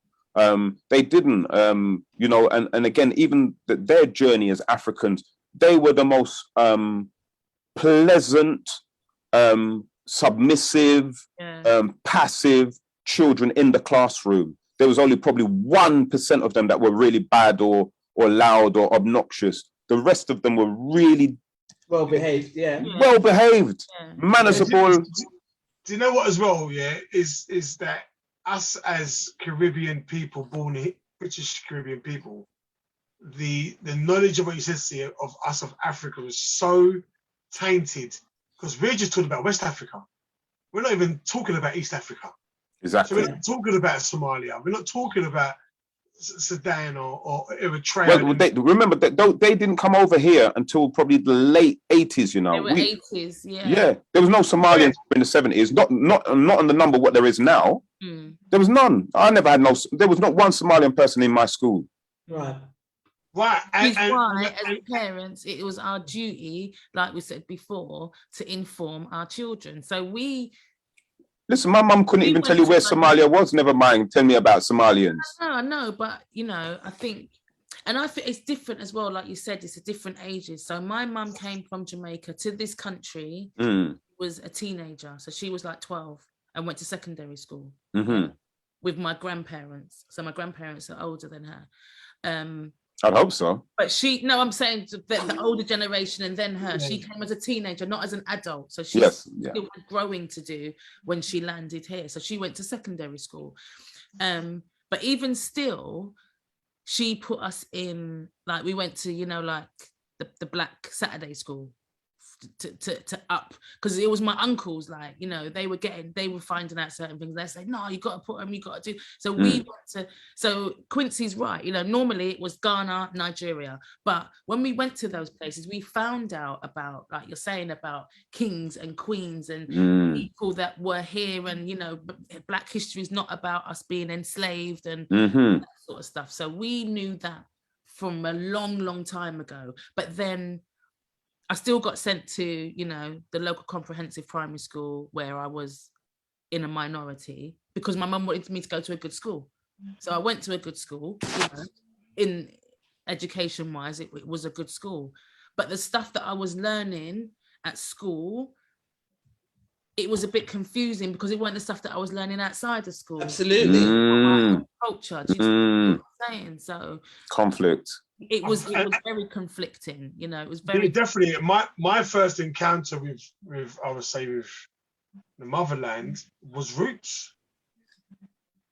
It was roots. It was, and I remember growing up in Cannon Town.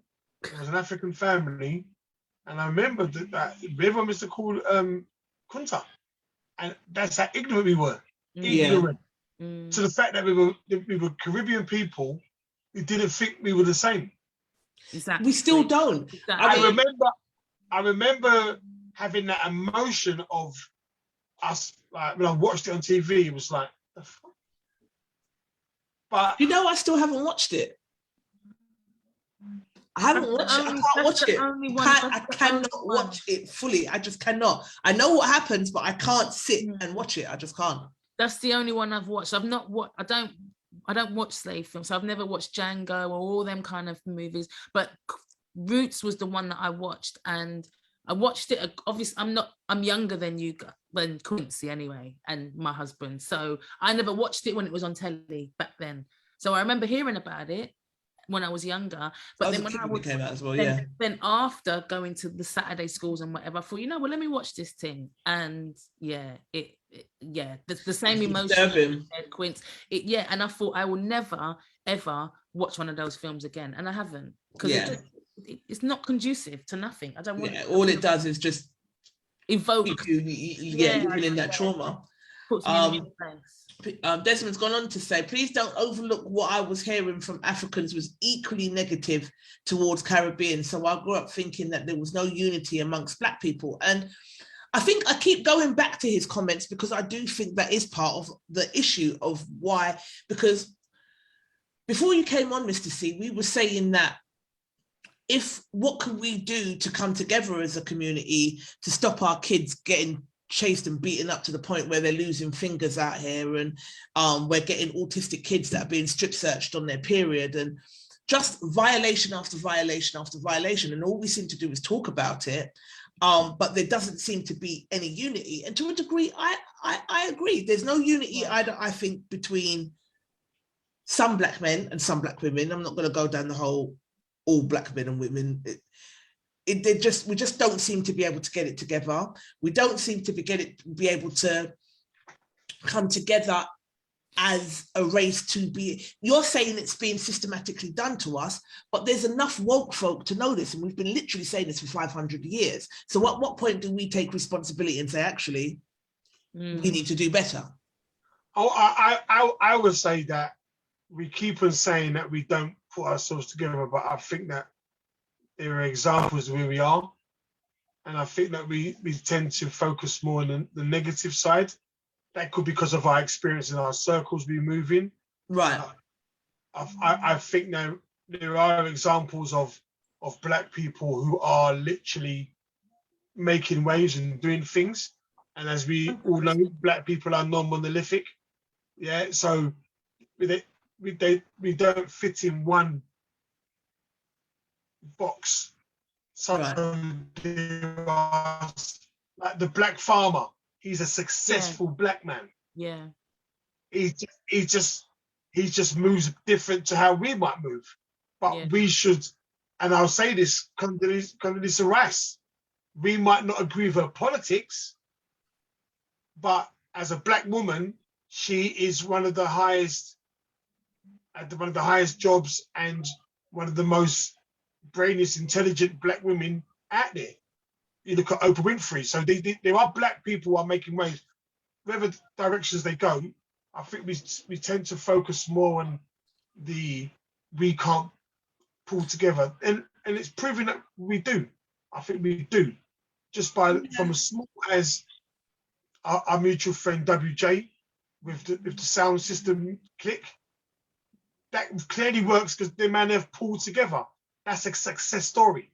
You know what I mean? So how we building it is another story. But I think that we start talking about the. I'm going to ask you a question for you, Natalie. I'm Trisha, by the way. I'm just using Natalie's. Oh, sorry, my bad. Sorry. It's all right. Trisha, sorry. Yeah. So I'm going to ask you a question for you. You see, like what it is for Black people is that we still don't understand our power. That's our number one problem. Absolutely. And what it is that we've got fractions, and until we come together, because you see, the thing is, your listener, the gentleman who posed the question where he's talking about unity, this is what it is. It's units coming together to recognize the power of their strength. So I'll give you some examples. So you're talking about the boy who lost his finger. You're talking about the girl who was autistic and was again strip searched and in front of male police officers. This is what Black people need to do in order to be totally unified, especially in London. There's certain things what are happening to Black people in London that we are continually allowing it to happen. We are, because as Kanye would say, it's a choice. And our choice is this, from Princess Q to this boy who's lost his finger, to the autistic girl who's been strip searched, is that what we do as black people, we throw up the problem and we wait for Massa to respond. But history should tell us how Massa is going to respond to this. And continue to respond. Yeah. Massa don't give a shit.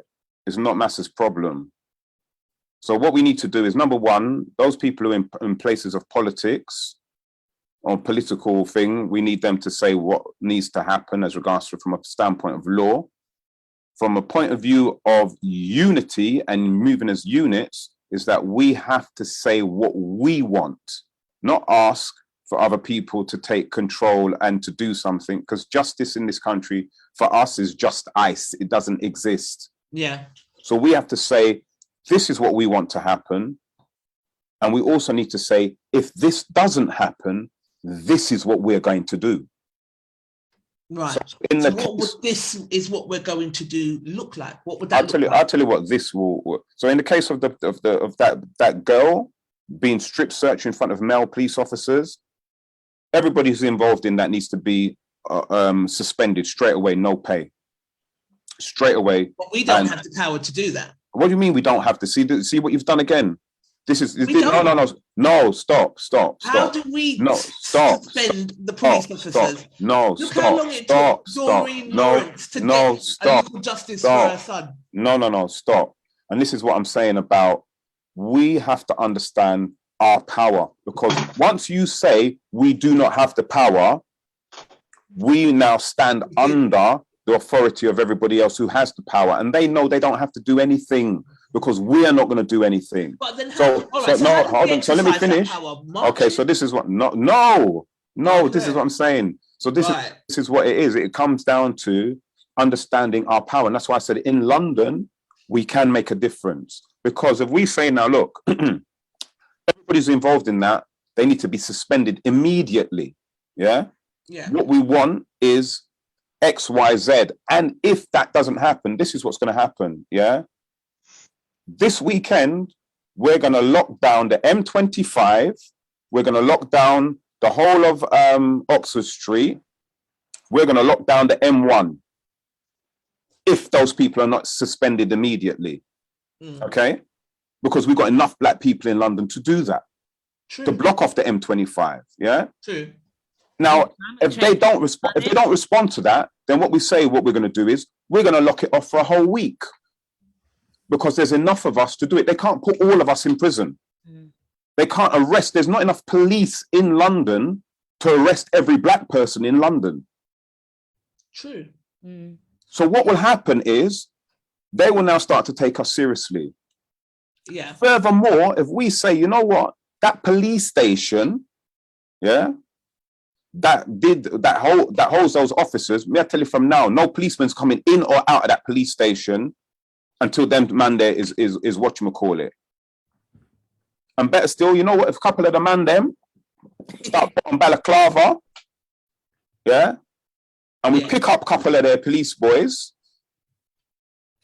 yeah, for every one of our daughters that you lot feel so that you can go on video and violate like that, watch and see what's going to happen. We're going to pick up a couple of your boys them, and we're going to hold your boys until these man there, whatchamacallit. Yeah, and that's what we need to do. Fair point. And I'll tell you the reason why I say this, because the Western society has fooled the whole world, or the rest of the world, into believing that democracy really is something that exists and peace is something that happens. There's never in the West's history have they resolved anything peacefully. Yeah, no. Yeah. When there was problems in Iraq, they didn't deal with it peacefully. When there's problems in Iran, they didn't deal with it peacefully. Afghanistan, the only places where they deal with things peacefully, i.e. Russia, North Korea, where they talk about sanctions, because they can't go and bully them boys them up. Yeah, because Putin's not having a bar. You're right. You are right. One thing with me, if you're right and you make sense, I will be the first to hold my hand up. That makes 100% sense to me. Yeah, definitely. You understand? I'll tell you straight. And Ireland, put Ireland in there as well. Put Ireland in there. Ireland, 100%. Ireland. I used to look. That's what. Listen, I grew up in Kilburn in the 70s, so you know, Africans, Irish, Western Caribbeans. That's my people. at the end of the day. So when the Irish was doing what they was doing, I'm not saying I'm condoning their behavior, but I understand it. I understand. And now look where the IRA are. They're in Parliament. That's right. Sinn Féin literally won the thing in it. They're in Parliament. That's So right. don't make Western society tell you that, oh, you know, let's hold hands and sing Kumbaya, my lord. They'll still be raping Africa if we do this. Yeah, I make you right.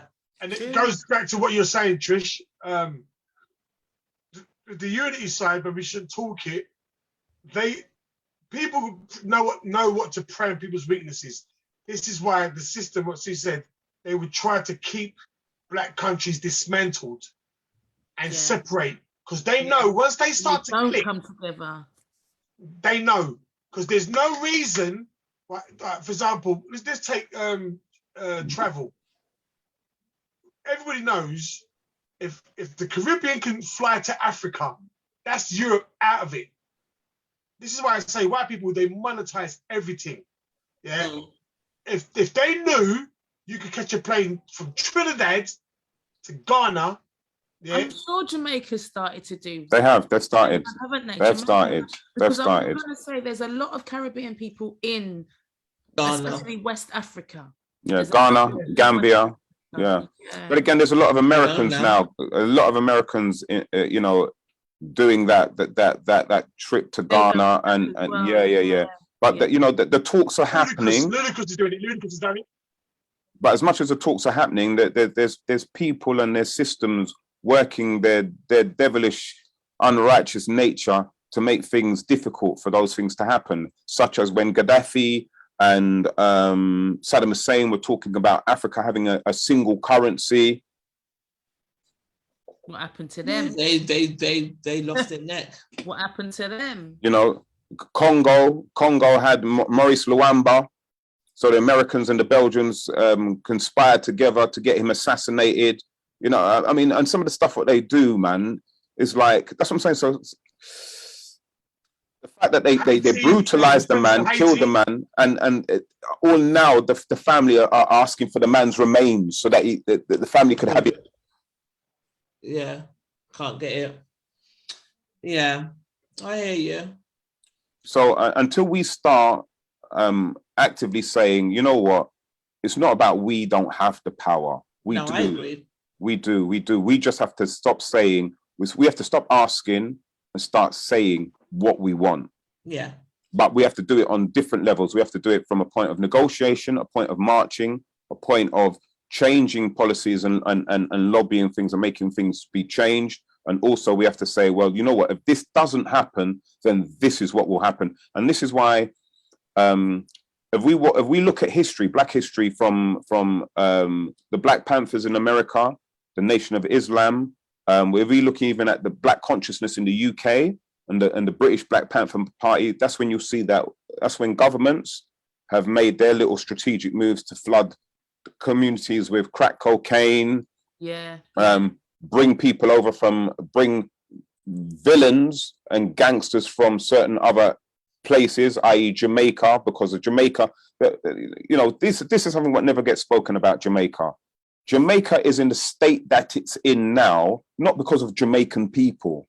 It's because of American influence. Yeah. It's because America's dabbled with Jamaican politics. When Jamaica was supporting Cuba, American policy didn't like that, so they infiltrated it. They flooded Jamaica with guns and made all of that gun war between the people's PNP and JLP and JLP. That was American influence what did that. Right. And because of that, that's why Jamaica is a place of lawlessness now, because of American influence, not because of us as Jamaican people or Caribbean people. Right. If you look at any African country where they're at each other's throats and killing each other, that's because of Western influence in their politics, supplying militias with, and that's what they've done throughout, because war is money for them. Yeah. And it kills two birds with one stone, because when we're out there killing each other, you're helping to wipe yourselves out as well as make money for them. So that's how they killed that level of pride that we had, that level of care that we had within the community when we was just about it at that stage. Remember, think about the 70s. It wasn't a beautiful imagery of black people owning their own hair, owning their own style, communities starting to come in together, starting to thrive together. Then all of a sudden, if you think about it, even when we had our clubs in London and how we used to dress or how we used to rave, how there were certain venues in the West End that we had, then all of a sudden, you can't have this venue in the West End anymore. You can't have... Well, we had our own West End scene. Hackney, when we grew up, was our West End. There were clubs, and the only thing that saddens me Duggies, Mingles. Yeah, we never built in it. Palm trees. Night Moves, Oasis. Pier 1. You know what I mean? And so that's what I'm saying. So when you ask yourself, what have we got now? And it's not because we're whatless. It's not because we didn't have any ambition, because we had the ambition. We had the vision, we had the dream. But what has happened? Systems have been put into place to shut us down and to block us. Well, all right, now there's a lot more freedom and there's a lot more opportunity now, but we've got to recognize what was done to us. Yeah, I agree. But as I was saying before you came on the show, my business partner, she's got a little initiative called What Next that speaks on all of these subjects, and it looks at 4 areas. So she looks at education, economics, health and social care, and property. Those are the 4 areas that she believes that we need to focus on as a community in order for us to build up as a community to have some sort of power. And we've got a little following, and we've done events, and they've been great. But I tell you what, Goody's boat dance would sell out before her event on the boat would sell out. People just don't get behind it the way that they do. So listening to you speak, I've learned, because actually I was like, well, how are we going to get the police? It was Doreen Lawrence on her own for how many years before she got any justice for her son? So how are we going to get them suspended? But what you just said was a good point. So, but trying to actively get us together, we're actually doing it, trying to get people to come, help, speak to us. What can we do in these areas? Economics is key. Without economics, we've got nothing. So help us to build this. It's not been easy. Whereas if we say we're going to go down to Goody's barbecue and all bravados come down and meet us, they will. So I'll give you the final key then, the final key in the puzzle. Yeah, that, again, we speak about Doreen Lawrence, but again, you got to remember what we did when there was a New Cross fire. What we did when the New Cross fire happened, people came from all over the country to shut shit down, to march. Yeah. You understand? And what's happened is that we need to go back to understanding our power together. But this is the other thing what we need as Black people. And this is, for me, this is where it's really key, is that because of what's been done to us, I speak from an African Caribbean point of view, is that we've been stripped of our language, we've been stripped of our religion, and to a certain degree, we've been stripped of our culture. We have to say to ourselves, who are we and what do we stand for? Right. And it's a terrible example I'm going to give, and racists will laugh when I give this example. But when you watch Planet of the Apes, right, which is really about Black struggles, there's one thing that the apes say to each other: ape shall not kill ape. And I'm going to say this is the starting point where we need to have a charter of Black, and we need to start with our children and say, as a Black child, these are the things that you do and the things you don't do.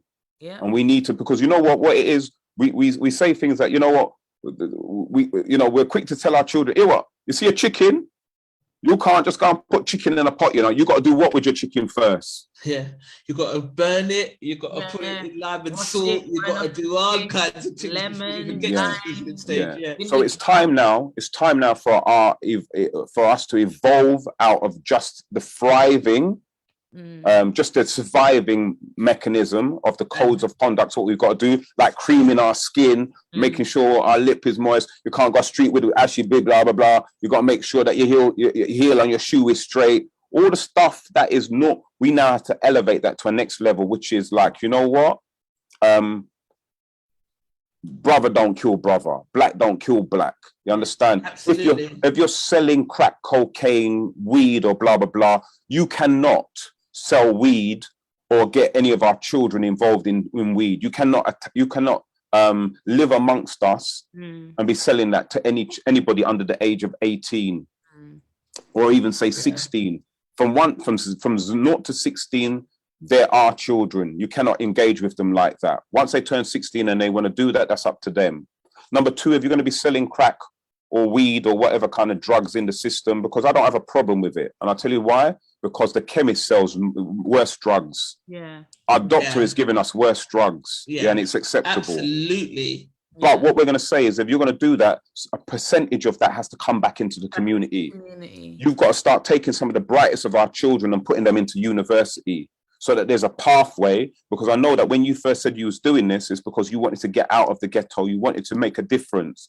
But now you're living in the ghetto and you're making the ghetto even worse of a ghetto. Yeah. Yeah. We've got to instill some morals back into it. Into our community. Into our community. Before we move on, I'll read one last point. Gary said basically what we was talking about in terms of shutting down the M25. Gary Taylor, how you doing? He said, given that threat as an ultimatum would result in us being brandished as thugs by the media and politicians.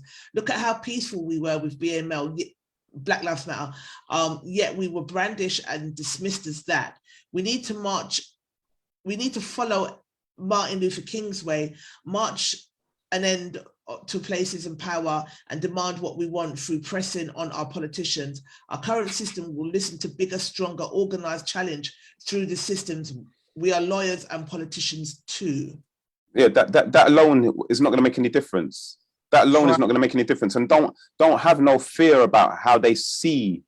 Yeah. That's right. Yeah. They see you like that anyway. Yeah. Anyway. Absolutely. You understand? Like you should see that. Like again, that maniac who slaughtered 10, 12 innocent people in America. Yeah. Buffalo. You saw how they treated that menace to society. Yeah. They arrested him peacefully. They called him a juvenile. Yeah. But if it was a 15-year-old black boy, they would have said this black man, blah blah blah. So they're already doing that with us. Yeah, that's what Sam is saying. Gonna get labeled as thugs regardless. Yeah. So let's be organized. Let's be strategic. Let's be militarized in what we're doing.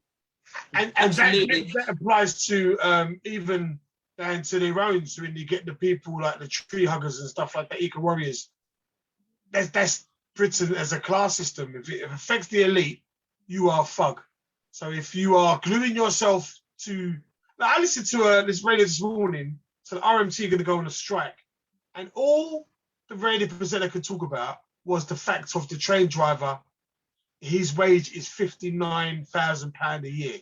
He wasn't even referring to the fact of the government want to take their pension. Yeah. That £59,000, they've earned that. Yeah. They get up in the morning and do that shift. But all he was worried about is what are you striking for? You've got a good wage. That to me translate is be a good nigger boy and just be happy what you've got.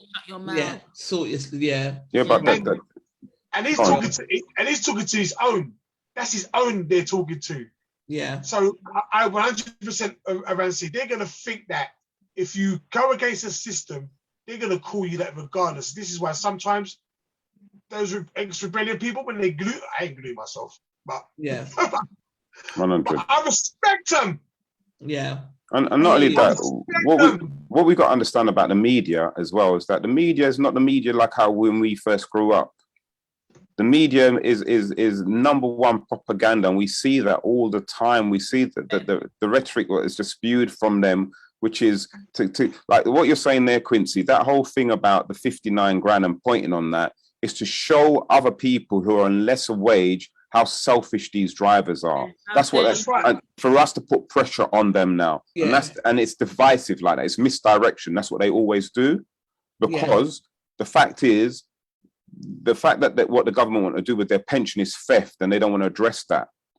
It's the same thing like with Jimmy Carr and the problem with tax. They made him a scapegoat because what he was doing was not illegal. That's right. But to them, he's just who's this young whippy-snapper comedian doing what we've been doing for God knows how long? And this is where you find with like on the digital currency tip, there's average people earning money. Yeah, they're gonna try and lock that down now as well. And they're trying to lock that shit down. Yeah, because you see, the thing is, what they don't want to tell you is the truth, that taxation is fraud. That's right. Yeah. You know what I mean? That's the truth of it. Taxation is fraud, but they don't want you to know that. That's why you see like Amazon and all them other big companies can make the moves what they're doing, because they recognize it for what it is. And they say, okay, we recognize it for what it is, so we'll play the game as what it is. So, you know, you may try and make us feel guilty, but bollocks to that. We're doing what you do. Yeah. You know what I mean? That's what I pay my accountant to do what you do. To do what you do. See what I'm saying? All right. But what happens is that they try and guilt us to make the companies feel guilty or the individual feel guilty, because they say, you know, all you tax paying people, nobody pays tax if you're not self-employed. Tax is taken from you. You get jacked by tax. Yeah. Before you even get paid yourself, the tax has gone out of your money. You're jacked. Yeah, no, definitely hundreds on top of hundreds of pounds, depending on what you earn. All right, I'm going to share my screen so we can move on. We did have some comments from our No Bravado members on the car, but I think we've kind of gone past that now.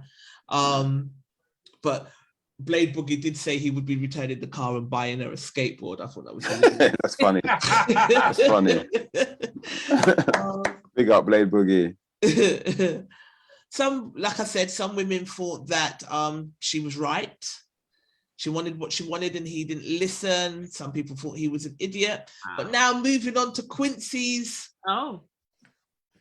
scenario. So Quincy's got a mystery scenario for us, because what we do here, Mr. C, is we've got like a No Bravado group. And all of our members post like different controversial topics into the group, and then we'll pick them out and then we'll just discuss them. So that's basically what we're doing today. But our third and final topic, Quincy's bringing his scenario to us, and we don't know what it is. So, hey. Okay, Quince. Come with it, Quince. So, we was out weekend, didn't it, see? We performed at Hackney Empire, innit? Sure did, man. Fantastic show. Yeah. And us as comedians done our thing, came off stage. People want to take pictures, fair enough. Grateful, thankful and that. So now I was coming off stage and I saw a lady I used to see back in the day. Yeah. And she was with a guy. Yeah. She's with a guy. All right. Because just by the body language, I knew that I just knew they were together. Anyway, she left him. Yeah, came over to me, right? Greeted me. Maybe a few compliments how I looked and haven't seen me for a long time, and just a regular. She tell you how you smell? Nah, she didn't go that far now. Okay. She was very, very tactile when she was talking to me. Right? Oh, Quincy, you smell good. Right. So this went on, but for a period of time, but I recognized that she left the guy.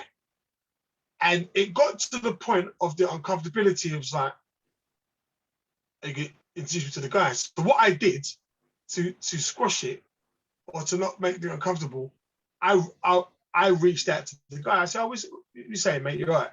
Yeah. I put my hand out and he didn't move. He didn't shake your hand. I put my hand out to shake his hand to bring him into the conversation, who I felt at the time was being left out. The woman should have done in the first. So like, I mean, see you next. There's got a new partner. Say, oh, this is my partner. Or this is so and so. It's matter. So I introduced myself. Yeah. I put my hand down. What was saying, mate? And he didn't move. Right. Now I didn't take it personal. Yeah. He didn't smile, nothing. He just blanked you. He just did put his hand out. Right. They got I didn't issues, take man. it They got personal issues. because I thought, you know what? He's probably embarrassed because he's like, this geezer's come off stage, he's made X amount of people laugh. The girl I'm with, if it's a partner or would-be partner, is all over him. I feel like a dickhead right now. That's how I took it, right? What made it worse was literally the woman continued.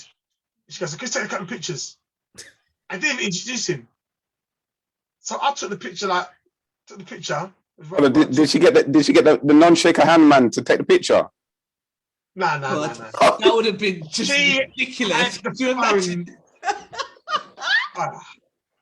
She had the phone just doing a selfie with her, me and her. And she went, "Are you taking?"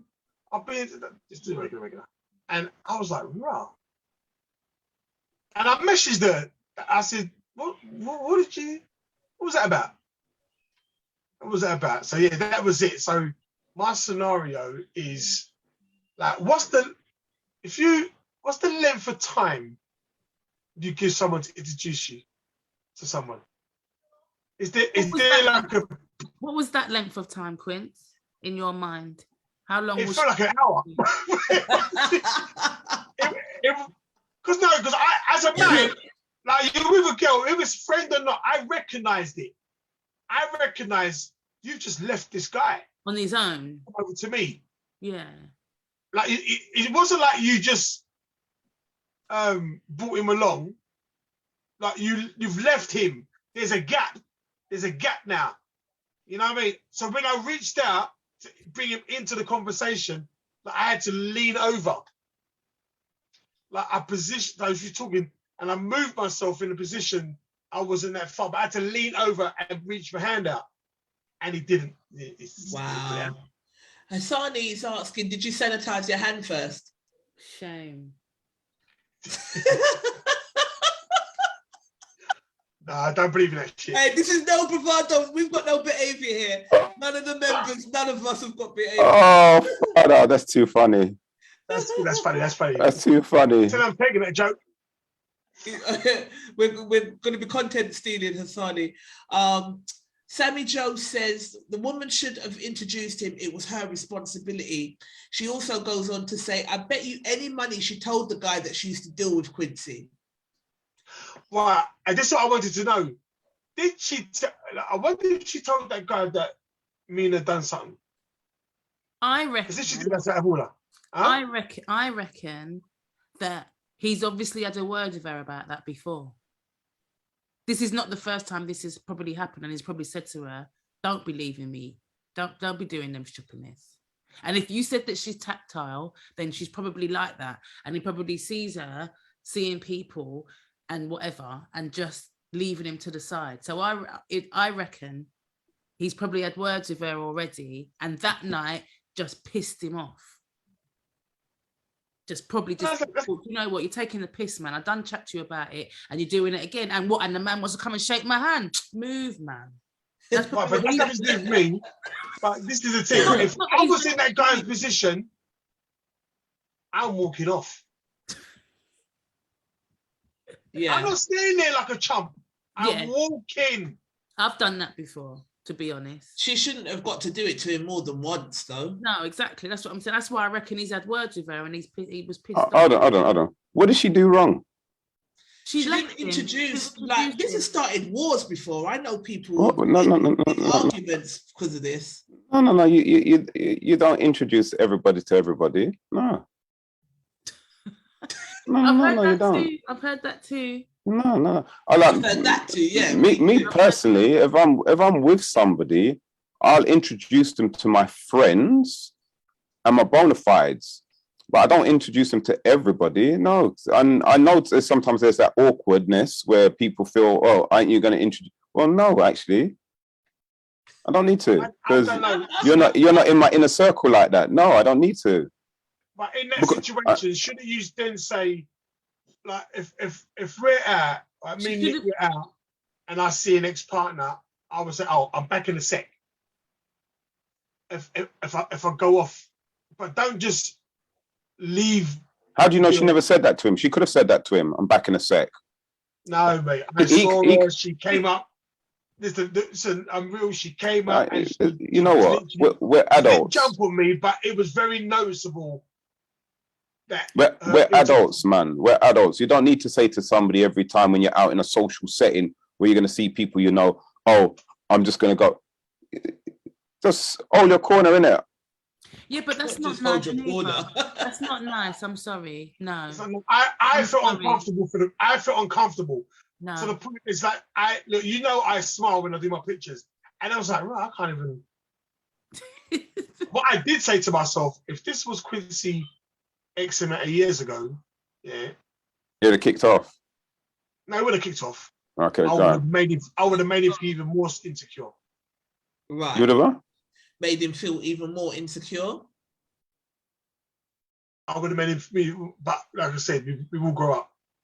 And you know what? Again, we don't know what's gone on beforehand, as one of you correctly said. She could have put him in a situation before where he still got triggers from that, and it may not be really about you. It's about her behavior. That's what I'm saying. You know what I'm saying? So you, Quince, it's her. He's peed off with her. Do you know what I mean? I'll give you a similar example, which is different. A girl I was dating once, I was out at a function with her, and the same kind of thing. A woman came up to me and she said, "Oh, Mr. C, can I take? You're so funny, brother. Can I get a picture, please?" And she proper was hugging me up and taking pictures, smiley, smiley, smiley. And then when I finished taking the picture, I went to see my missus, and she gave me the frostiest of receptions. And I was like, "What?" And in my head, I'm thinking, like, you know what? I can't even introduce you to this woman because I don't even know her like that and everything. So later on, when there weren't too many people watching, I was saying, "What's all that about? Why are you looking?" She told me, "Oh, I can't stand that girl. I hate her." No. I said, "Yeah, but hold on. Because you hate her, what's that got to do with me? Why are you now giving me all the frost?" And but some people can trigger people differently, innit? So yeah, you never know. And she probably, the lady that you was with, probably felt like this other female came out of her way to do that because she was with you. So it now becomes you're trying to draw me out, basically, because I'm with the man, you and I don't get on, but all of a sudden you want to take picture. Yeah. You know what I mean? What are you lingering around for? We don't like each other. Yeah, so, but you must know, as a woman in that position, who's the woman with power. So whatever picture that gal can take with me, you can take better picture. So that's what you're supposed to do. You're supposed to say, "Yeah, you want to take picture, watch this, come see," and kiss an old French kiss me and take picture in front of her to blow us, because she can't take that kind of picture while she's there, of course. While she's there. But sometimes we've said it on the show, because like this show is definitely, it looks at the characteristics of males and looks at the characteristics of women. I think we take a lot of slack, and I definitely stand up for the Black woman. We all know that. But this show has definitely opened my eyes to some of the treacherous behavior that we get up to out there as well. And sometimes we could just be fire starters for the sake of being fire starters, or we just I've never noticed. Disrespectful. Sorry? I've never noticed that. But we can be. And to me, that girl done that to draw your missus out. Yeah. That's why she did it. And that's why your missus got vexed, because you wouldn't have been doing that ordinarily. Yeah, do you know what I mean? You're being extra because you're looking attention from me. So then coming to you and pouring you and kissing you, that's going to just make me look insecure. I wouldn't want to do that either. But you are. I wouldn't. Well, not insecure. Probably just want to slap. Not insecure. Slap the girl. Of course, it's insecure. She's taking the piss. Not insecure. If you now act, no, it is insecure. That is insecure. It's completely different. It's not. Huh? Say it again. Not taking disrespect and being insecure. I don't think. No, it is insecure. I'm going to explain it to you. Yeah. From once you now behave in an unsuitable way to somebody who is an innocent, you're insecure. Innocent. No.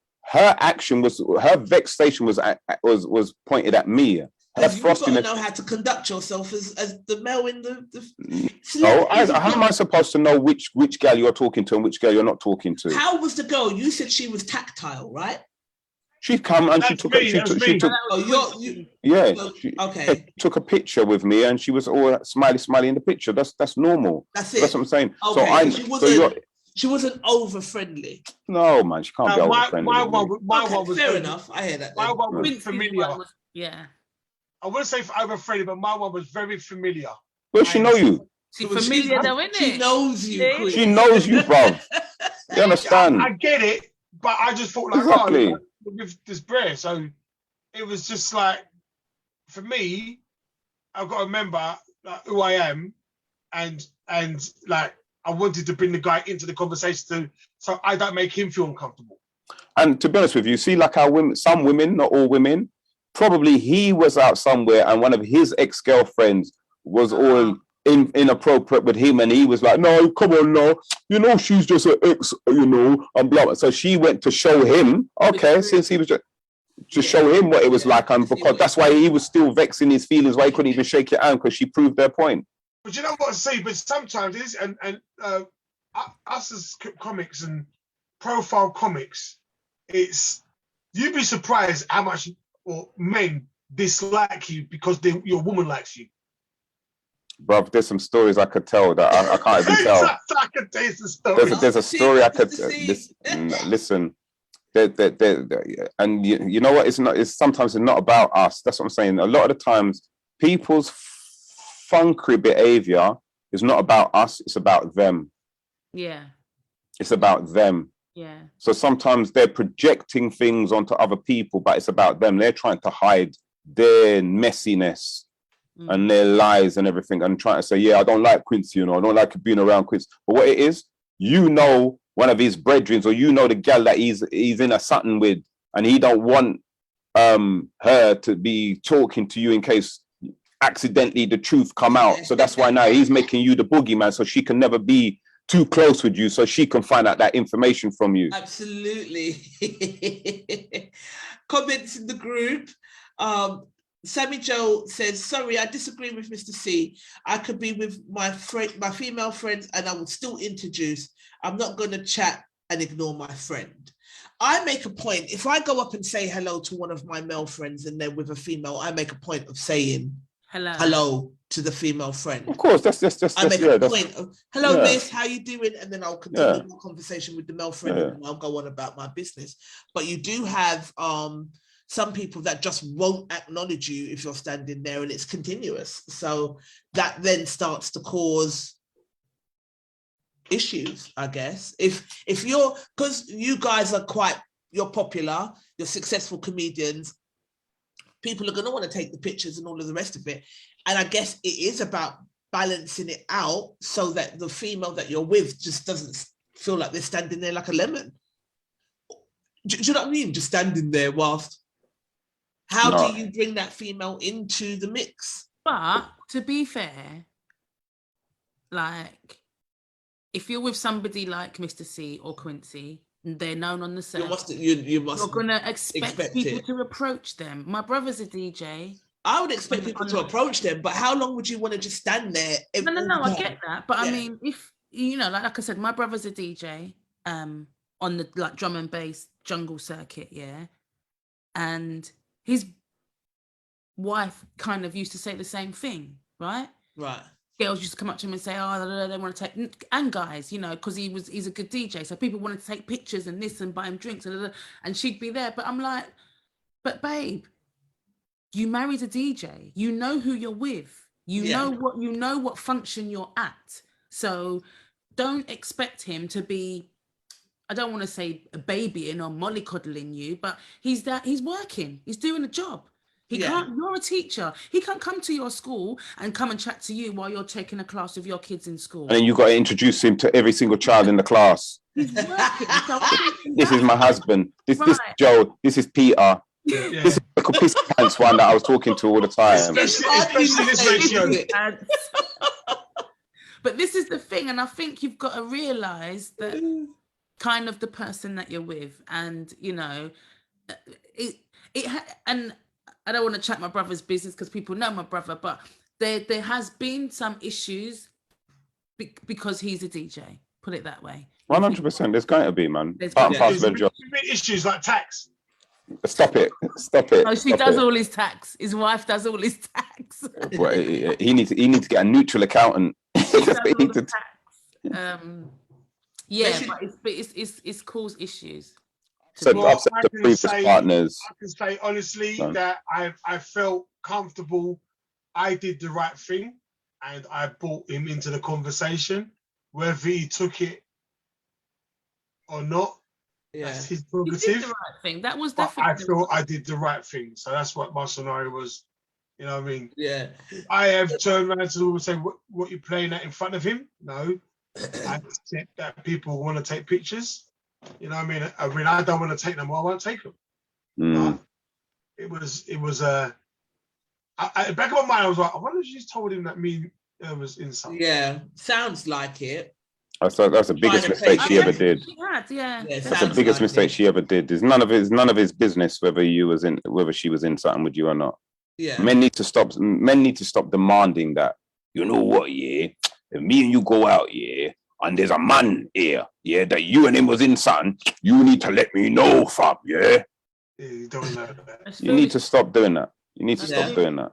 Uh, Yeah? Desmond You don't need to says- know. You don't need to know. I don't think so. Are you guys of the opinion that body count don't matter then? Don't bother me. Doesn't bother you. Listen, Richard Pryor said it, yeah? He said that there's only two pieces of meat, yeah? Your first piece of meat and your last piece of meat. Everything else in between is just gravy. That's all you need to think about. Your first Yeah. and your last. You Is know what I that mean? because you don't want to know, or if you knew it would Put make you it off. Me personally, it don't make any difference. doesn't matter? It don't make any difference to me. I've already processed that as a human being, not as a man, as a human being, and looked at the hypocrisy of the whole thing about, especially men. Mm. You know, men are the biggest set of idiots ever, because you've got a man, yeah, who he wants to know everything that is you know, if his woman's got a body count higher than 2, it's a problem for him. Yeah.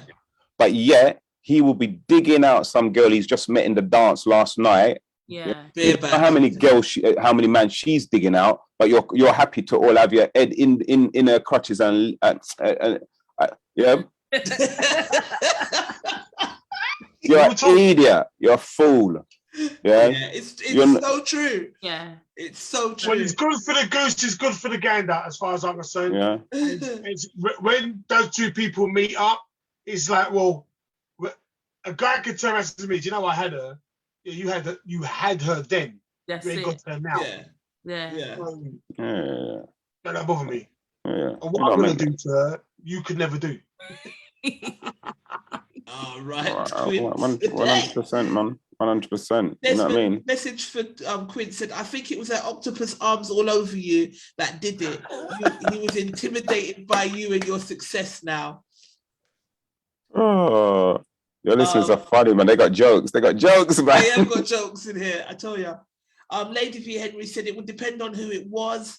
Also, to be a short convo, if your significant other, you would not be entertaining some big conversation with the opposite, surely.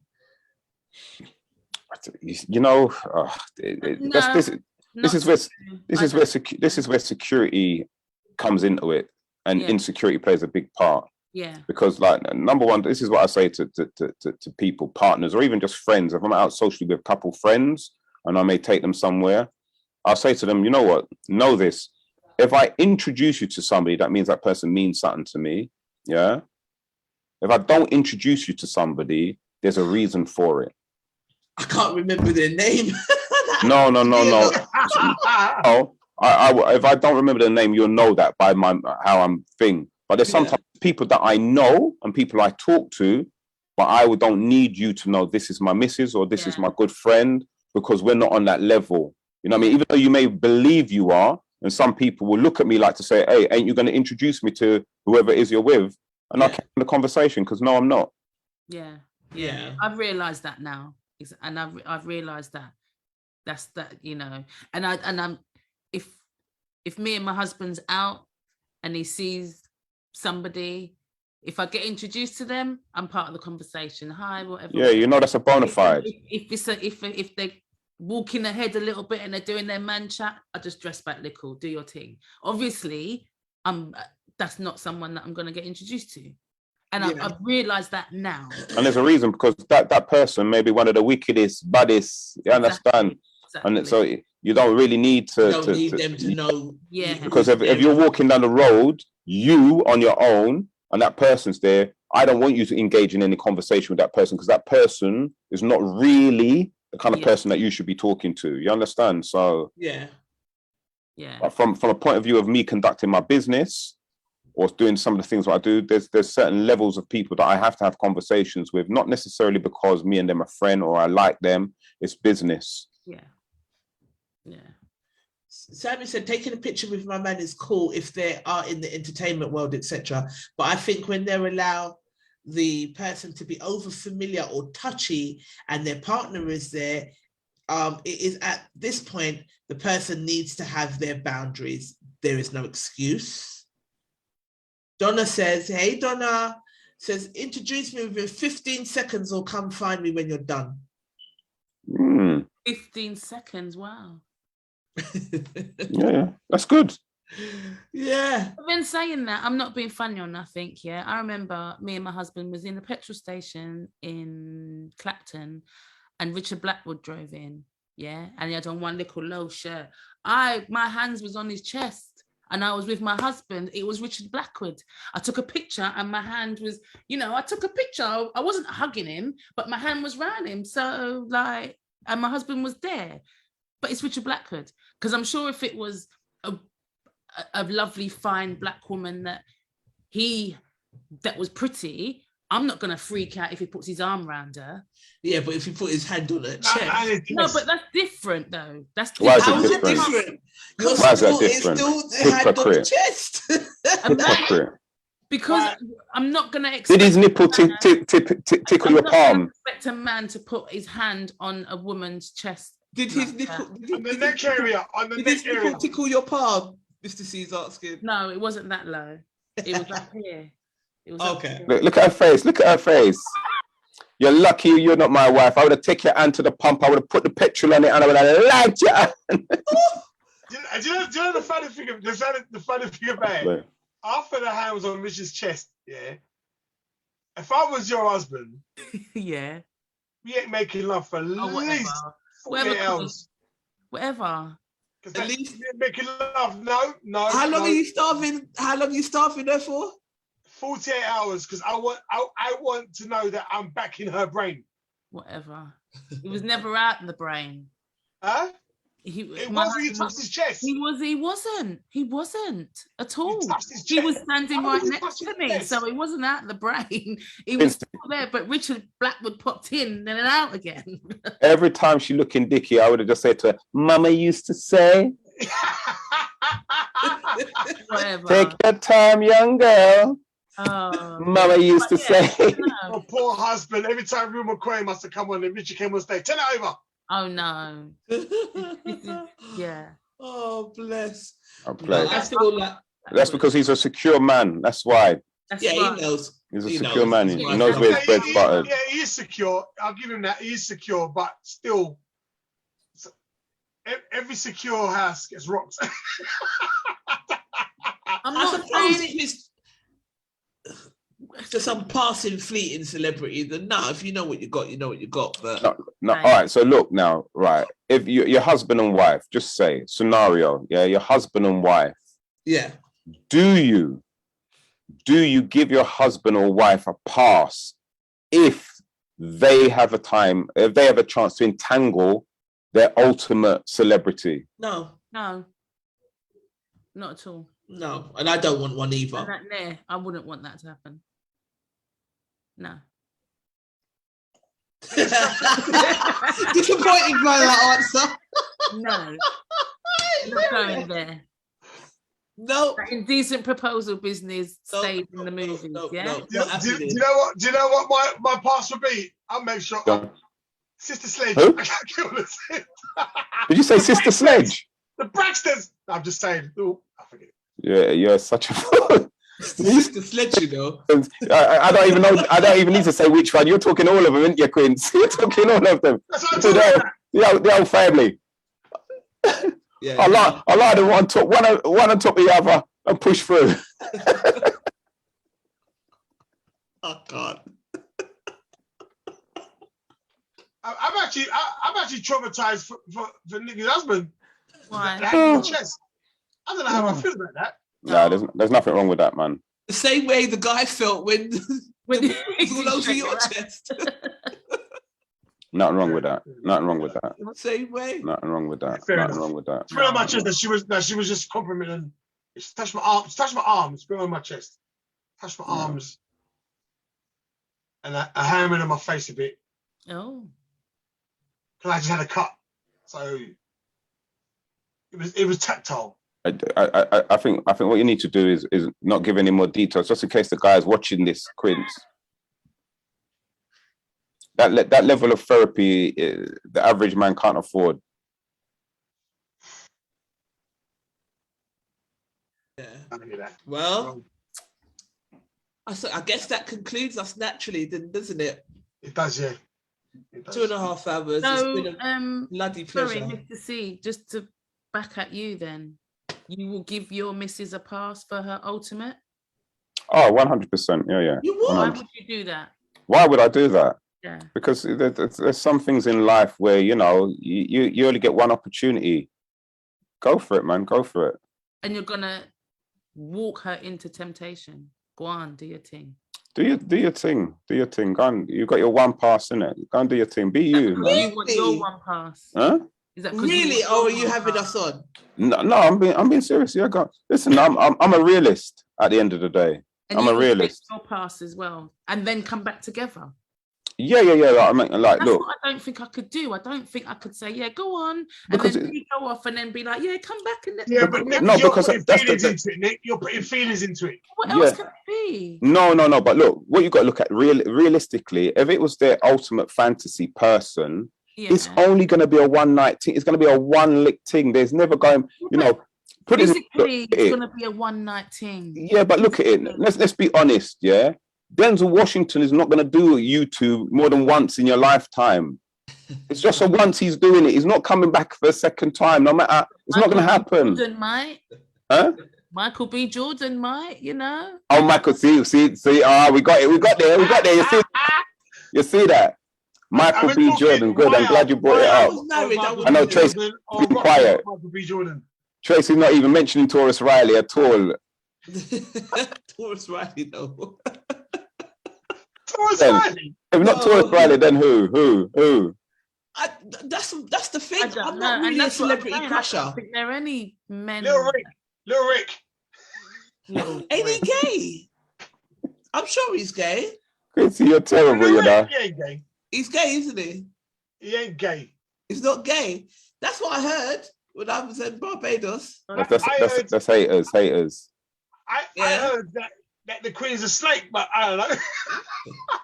Yeah, true that she's a The reptile. reptile. Nah, it's not Little Rick. Who do I crush on? There isn't anybody really. I remember I met LL Cool J. Bajan. He's Bajan. LL Cool J. His parents Bajan. Oh, okay. Oh. I didn't know that. But I met him. Didn't. I've met Richard Blackwood a number of times.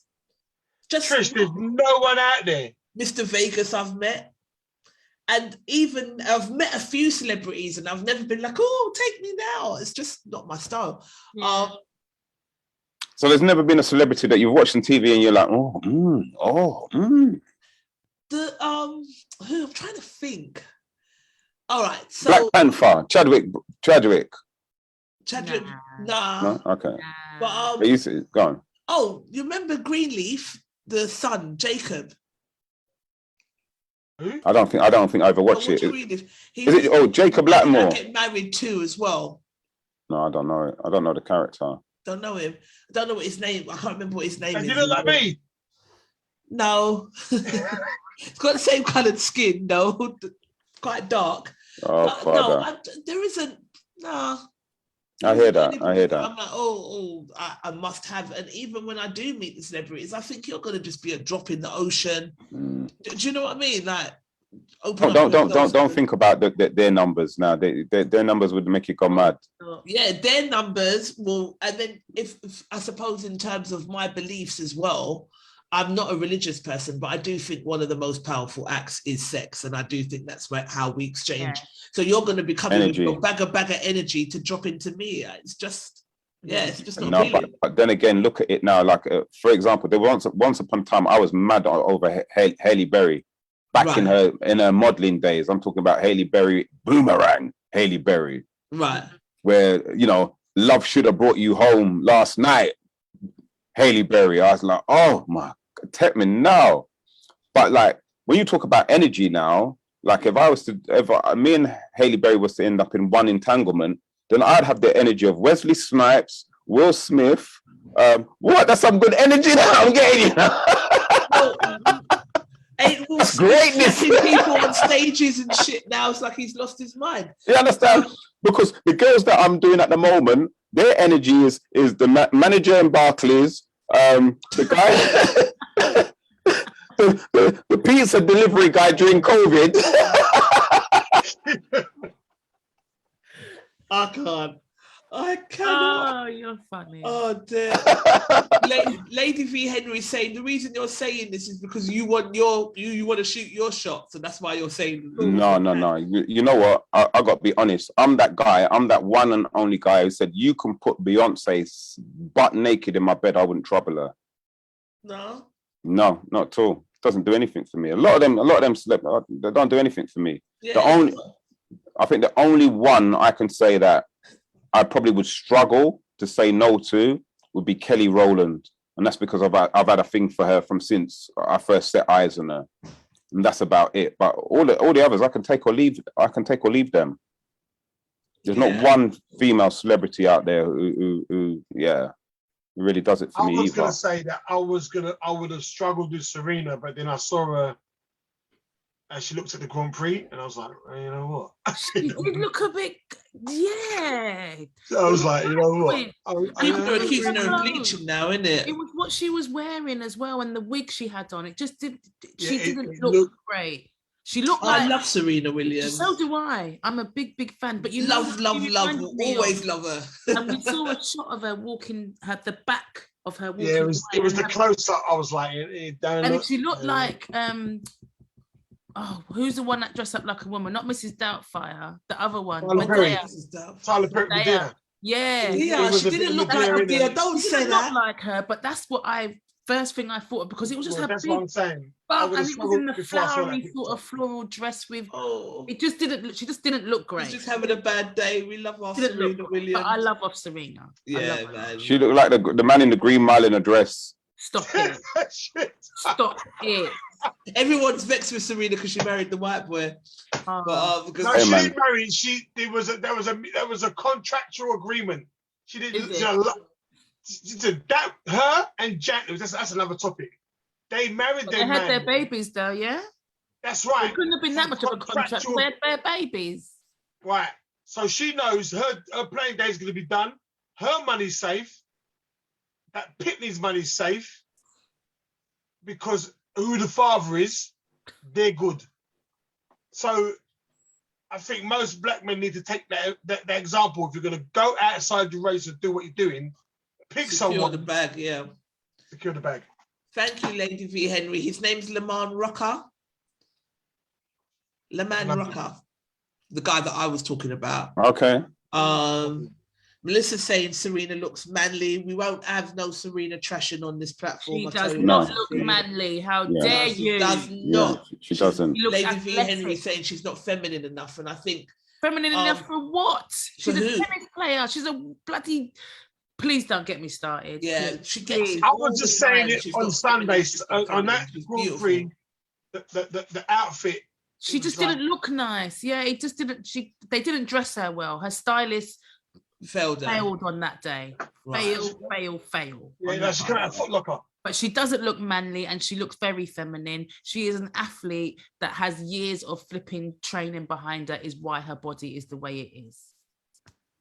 Nothing, And I won't have it's no nothing one to do with the body. touching Serena on It's nothing to do any. with the body. It was just what she had on. The No, I'm makeup saying the and comments were saying some people have said that she looks manly and she's not feminine enough in the comments. So Oh. I'm just defending. Yeah, so that. we're I saw her on defending our Sunday Serena. and We I love thought, Serena. no, Serena, no. What happened to her brother, the other tennis player?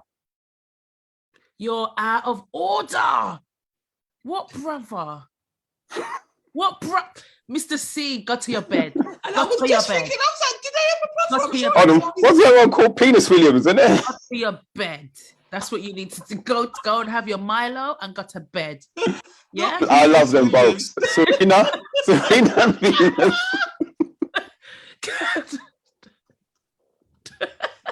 I love them. I don't, and you know what? I agree. I won't have anybody trash talk them either. They're icons, and you know their father, King Richard. Oh man, what a guy! Yeah. What a guy! I think that that just goes to show how a father should really protect his daughters, protect their mindsets, and instill greatness. The epitome of pushing, believing that anything is believable. Is beautiful. This is the final thing for me, which is I always like to flip it as well. Is that we as Black people, I don't think sometimes we appreciate what it's like to be white. I don't think we appreciate the burden and the insecurities that white people have because we've never looked at it. No, I'm being honest. I have.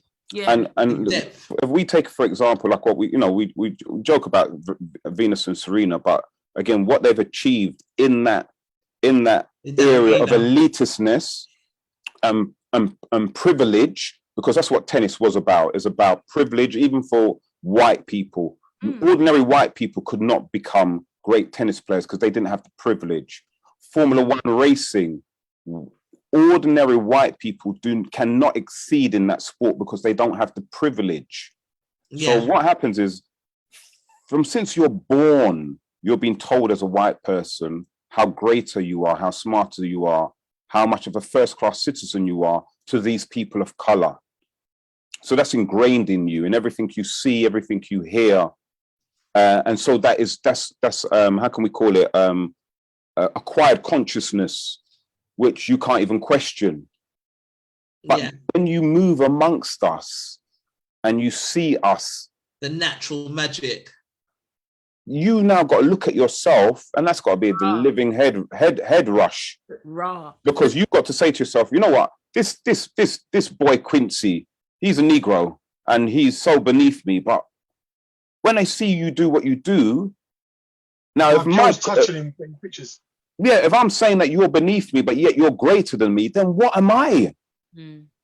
So this level of stuff, what goes through them, this is part of their confusion because the truth has never really been told to them, but yet they see the truth in their face every single day. And it's hard for somebody who you've been indoctrinated into believing that these people, and that's why, again, some of these police behave the way they do. Yeah.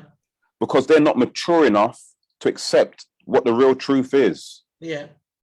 Black is beautiful and we're great, man. We are. I'm gonna leave on this as well. Following on from Mr. C, I think that I would tend to agree with that statement, and it's very true, because I remember one time I was doing a gig and I had an Adidas tracksuit on, just a regular retro Adidas Run DMC back in the day tracksuit, and then one of the comics, a white guy came up to me and goes to me, if I wore that tracksuit, I would look like I've just gone to Tesco's. And his words were, how do you make it look so cool? I was like, actual swag it's amazing. I will bring you up. I would applaud you for that, Mr. C, for that. Yeah. Because I never looked at it like that. True. Yeah, natural magic. It's growing into it. Like it was what I was saying earlier was when Mr. C was saying that sometimes, you know, we've lost ourselves and some women don't go out without painting up their faces. And I've heard that a lot of women are shaving off their hair so they can wear wigs, which I think is tragic, so that it would lay flat. Oh, wow.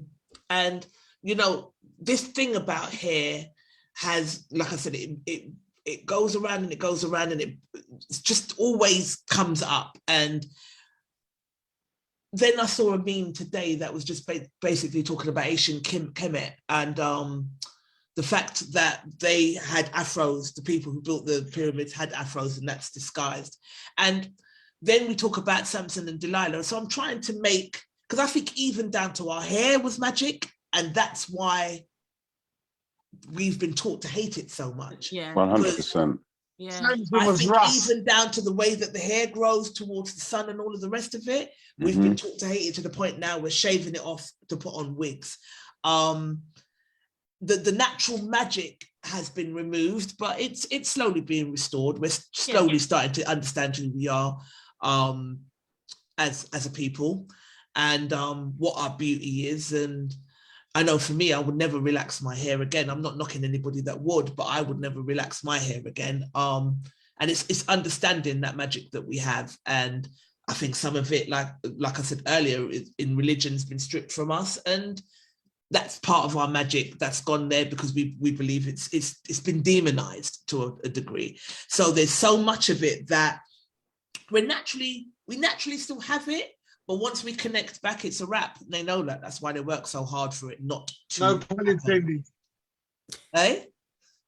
He said, no pun intended. It's a wrap. It's a wrap. No pun intended. Afro Hair and Beauty, 2nd and 3rd of June at Business Centre, Islington. Oh, is it in Islington? Yeah. Okay, cool. Business Centre, Islington. I'm going to Jubilee, so I can't go. You're going Queen's Jubilee, yeah? Queen's Tea Party, yeah? Wicked, man. No, bless that, man. Tell her Madge I said big up yourself, yeah? Tell her I miss Princess Margaret, man. Isn't it? Go with the, yeah. I said, I've got a couple of mates you could bail out. If you bail out your pedo son for 12 million, you can bail out. What did you say? I said, I've got a couple of mates that I want the Queen to bail out. She's buried out her pedo son. He was never going to get into trouble for all of those atrocities anyway, was it? Impossible. Yeah, it's just not going to happen. Absolutely impossible. I'll end on a note from Desmond, who said, that's why they tried to hold us back. We're great without even trying, so they know they cannot make it a level playing field. We would excel. We would. But like Mr. C said, we've got to stop asking, waiting for Massa to give us, you know, it just feels like we've been asking for 500 years to be accepted. Forget it now. 400. It's our time now. It's our time to just come together and do what we're doing. Yeah. So we'll see that. We'll see that over the next 3 to 5 years. You'll see that. You'll see Black people just thriving. You see Africa. Africa is just gonna, oh man, what? It's already thriving. Watch and see though, but on a different level now. On a different level. Watch and see. It's always been thriving. That's the thing. Africa has always been thriving. Yeah. So I mean, when I say Africa, the places that I went to, which was East Africa, where my husband and his family are from, and when I tell you, it's beautiful, and I'm not talking no Brockdown shack rack. It's not. I'm amazing. Proper bill up, MTV crib yards there. People have got money. They just not. They're spending it in their own country. Yeah. You know what I mean? There's still there was a lot of Italians trying to come in and take over and buy up places. So excuse me. Infiltration coming in, but they're standing strong. They're standing strong, and it's working. It's working. Preach it, Nikki. Preach it, man. Working, man. So they've always been standing strong. Like you said, we just had the wrong perspective because we saw the wrong stuff. Like you said, we saw the people with flies, and absolutely, that's we are the world, and this, that, and the other, saying that the big pot belly starvation. No, there are areas like that. Yes, there are. But there's areas like that down in North London. I was just about to say we could just visit Canning Town, and then I remembered Quincy's from Canning Town. Bye. I'm not Canning Town. Canning Town's like a third world Canning country. Town made me.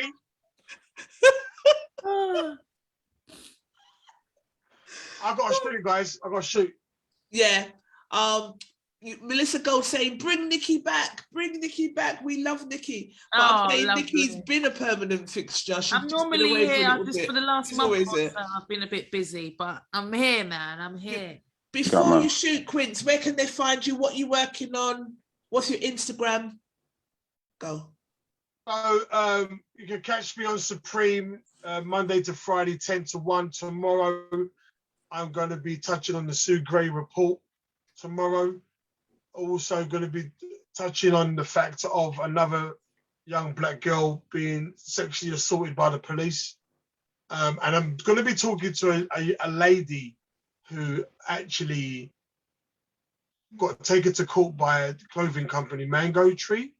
I know her. Yeah, so Catherine, so I'll be talking to her tomorrow. Yeah. She got taken to court. Mango took her to court. Mango took her to court. And because of the name. Because trademark. Yeah, her company's called Mango Tree, right? Mango Tree. Yeah, she does all African themed things for children in schools. And they're saying she can't use the word mango. They took her to court to change her name. See, I've trademarked Diva Choice, but I can't stop people using the word diva. That's ridiculous. Exactly. You can stop someone from using the word Diva Choice. I can trade. Yeah, if you copy my jewelry and my name, I could take you to court. But surely I can't take someone to court for using the word diva. I don't own the word diva. But this is what they do, Trish. This is what they do. If they can, because there's another lady who Hugo Boss took to court as well. She won her case. Yeah, they're saying that the trade name is too similar to theirs. Yeah, and since they can't use it, it will confuse their customers. So, but I'm talking to her tomorrow, so she's gonna. We'll tune in. What time? That's probably 11 o'clock. That's going to be on IG Live as well at QCL Radio Show. This coming Friday, I've got Extra Time Friday Live. Myself, Kane Brown, KG Comedian. It's a brand new venue at Stratford Picture House. Okay. So yeah. Flashbacks this Friday as well, isn't it? Yes. Yes, I'll be going there after. With the girl who sounds like a nice Friday night, actually. I know. Yeah. Sounds like a good Friday. I'll call you. And call me. What to me know? Yeah, definitely. Mr. C, where can we find you? What are you up to? You can find me playing Mellow Morning Snoozes on Cruise Radio on Tuesday and Thursday mornings between the hours of 8 and 10 a.m. This weekend I am at, there's a lovely gala for, I should know this off the top of my head, but I'm so diary driven. There's an Afro-Caribbean gala on Saturday, which is, Lord of mercy, wait there now. This is really bad. Sorry, people. I'm diary driven, and that's, hold on, is it this Saturday or the next Saturday?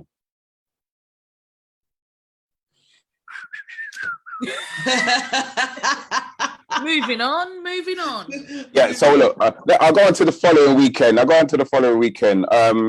I'll be at this event what I'm doing. I'm at Tabernacle as well, doing a comedy set at Tabernacle. Big G's got his big birthday celebration. So myself, Rudy Liquid, Curtis Walker will be doing that.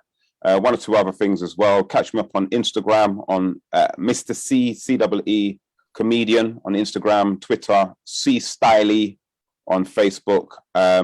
And yeah, man, we'll be doing some big things with comedy over the next X amount of weeks and months. And put down your buckle, big man, and close him out and go. The big lion roar. I've been out since 5. Yeah. No. So yeah, some lovely bits and pieces happening, man. Okay, I'll definitely look out for you on Insta. I'll follow you. so that I can keep I'll up follow to you date. back. Yeah, so I can keep up to date. But it's been a pleasure, gentlemen. You have made me laugh. You've got to come back today. Oh, you know what? I've got to come say, it was a bit impromptu, and thank you, Quincy, for dropping the link in there. And this has been one of the loveliest little talk shows I've been on for a long Kane time. Brown next time? What did you say? Can you bring Kane Brown next time? He switched up. So, you hear that now? She want Richard Blackwood chess. She want Kane Brown for bring next time. You understand? Variety. No, I yeah. love you guys. But What we're gonna bring Cat Williams for you next time. That's what we're gonna do. Oh, Cat's fucking hilarious. Bring him, yes. Bring him. Oh, pleasure, gentlemen. Hope you do come back. It was lovely. Well, I'm gonna come and get you anyway, Quincy. You know that. Bless up.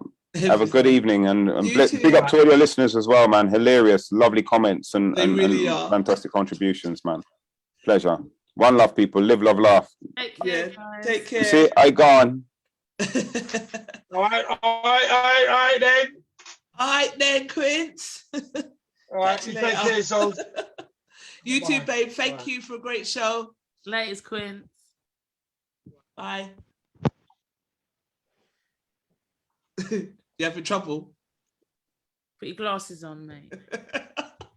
So I'll just put you in the weight room. Oh, he's gone. Okay. All right, the general. Oh, that was good. That was But it was a funny. good show. Yeah, it was a good show. You surprised me with Mr. C, but yeah, brilliant. What do you want to say? Where you got? What you up to? Where can they find you next? Oh, right. I'm still up at Womanhood Academy. I'm still in the background. We're doing face-to-face sessions now over in Finsbury Park. I'll drop the link in the chat. So that's www.womanhoodacademy.com. Womanhood Academy for Girls on Instagram and Facebook. Perfect. And I'm I'll see Nikki you on Omar, so follow. Nikki Omar, and you're my #1 ambassador. We've got some things to do this year, my friend. Oh yeah, I'm ready. And I'm looking forward to doing them with you, my I'm darling. ready, man. I'm ready. Thank you so much. Love you to bits. Always a pleasure. Of course. And I'll speak to you soon anyway. Of course. We'll catch All up. right, love. All right, my All right. darling. Bye, guys. Bye. See you soon.